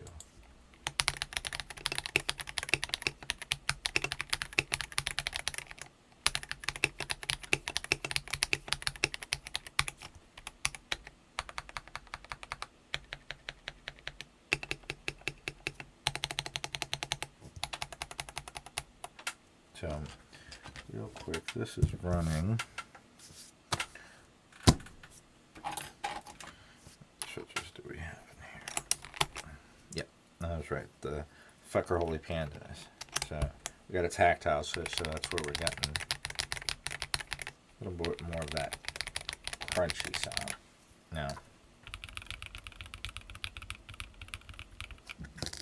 see, it's still nice. It's muted. So,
all right. Well, I really enjoy this board. This is a nice little kit. It really, I think it sounds good. Like I said, I think it feels pretty good for what it is. Like I said, this is, I mean, right now I think it's 129, but they're on revision 4, I believe. This is revision 3.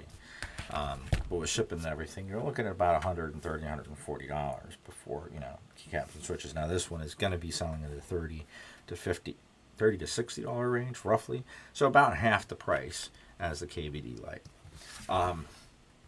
I got to say, right off the bat, I am very happy. I'm honestly very happy with this board. I do plan to mod it. I mean, as you can see, the KBD does have a padding behind, so it's kind of almost like a Tempest mod type thing. So I do intend to do that. Now, Is there hollowness in here? Yeah. So, but there's not much room to really put anything. Maybe something at the back. That's why I was thinking of silicone port. But I don't want it, because I mean I can literally see how close the PCB is to that. So I may literally just do a sheet of either velvet or neoprene, just cut it out to fit in there. But I'm going to be definitely modding it, and I'm going to be doing the plumber's tape mod to all of the stabilizers. Though they're pretty good, they're not the best. They need a little work. So, all right. Well, real quick, anybody have any questions that I have not answered before I go? I mean, obviously, if you think of something later, just hit me up on Discord or on the subreddit.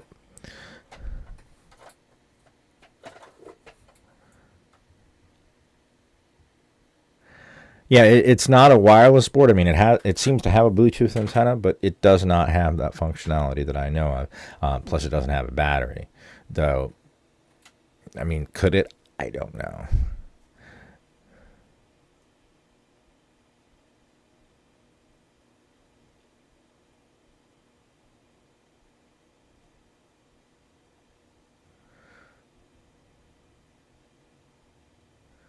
Right? So apparently, from what I'm reading in the comments, I do not seem to be...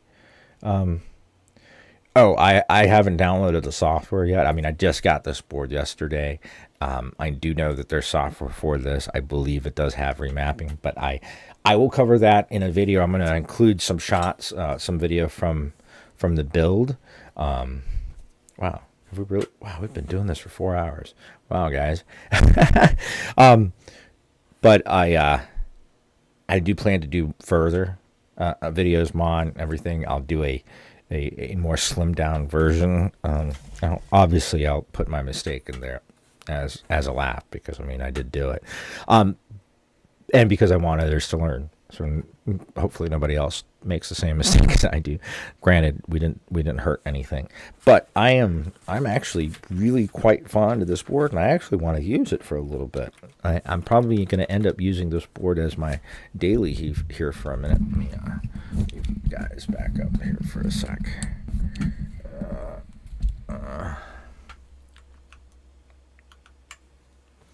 So.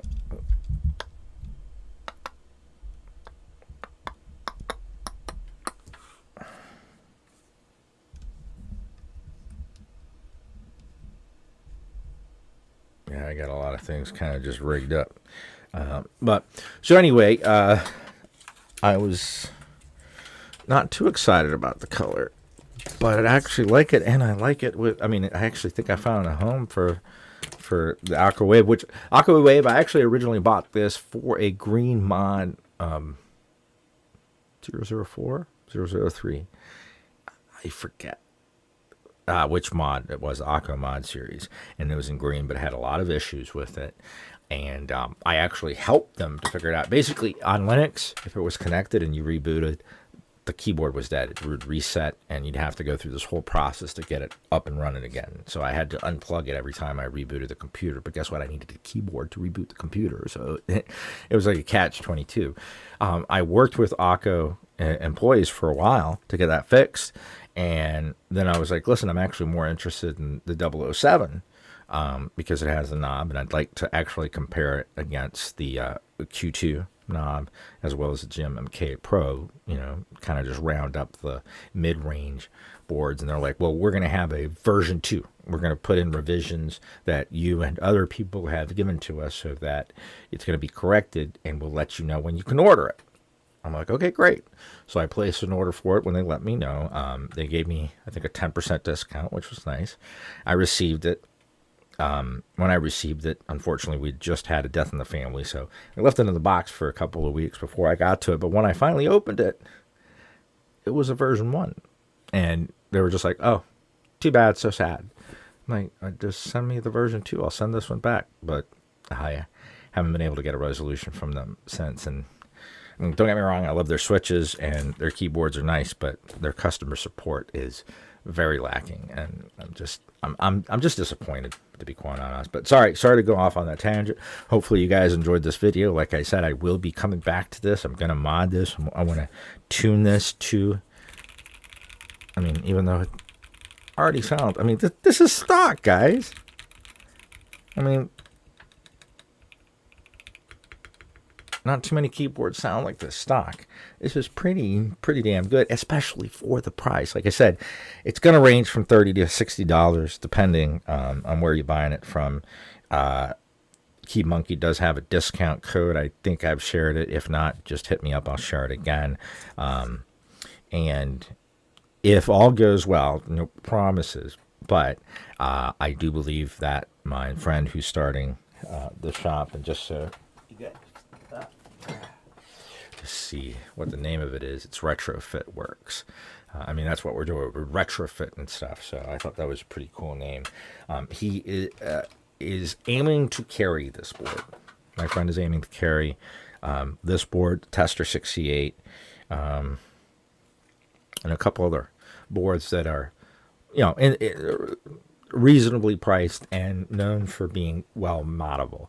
And of course, he actually intends to carry different types of foam, different types of lubes. I mean, all the different things, but for retrofitting keyboards. And also, he wants me to work on the content side to help, create some of the guides. This is how you can mod this one. So basically, it's just be content that I'm going to be creating. But like I said, their whole motto is to create as much of the keyboard parts here in the United States, and hopefully that goes well. So I hope you guys enjoyed the video. This was much longer than I expected it to be. Thanks for those of you that hung out.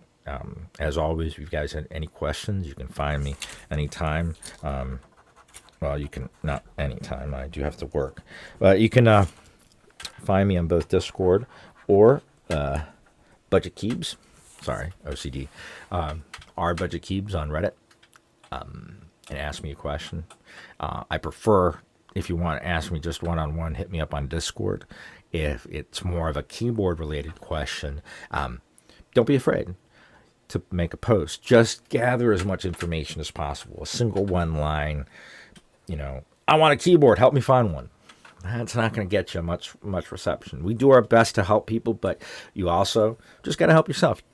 Look at and try to find, do you want something with a knob? Do you need the function row? Do you want wireless? Would you prefer plastic over aluminum? There's a lot of different questions that you need to ask yourself first to figure out exactly what you want. You may not know exactly, but at least get the basic parameters of what you do want and what you don't want, and that's going to help us, if you do post a question in the sub, for people to answer your questions. And there's been plenty of posts where people have given enough information, and they've actually been led to and helped to actually build the board, and 2 weeks later they come back and look, this is what I got, and they're very happy. So we want to help people that want to help themselves. Anyway, keep calm, keyboard on.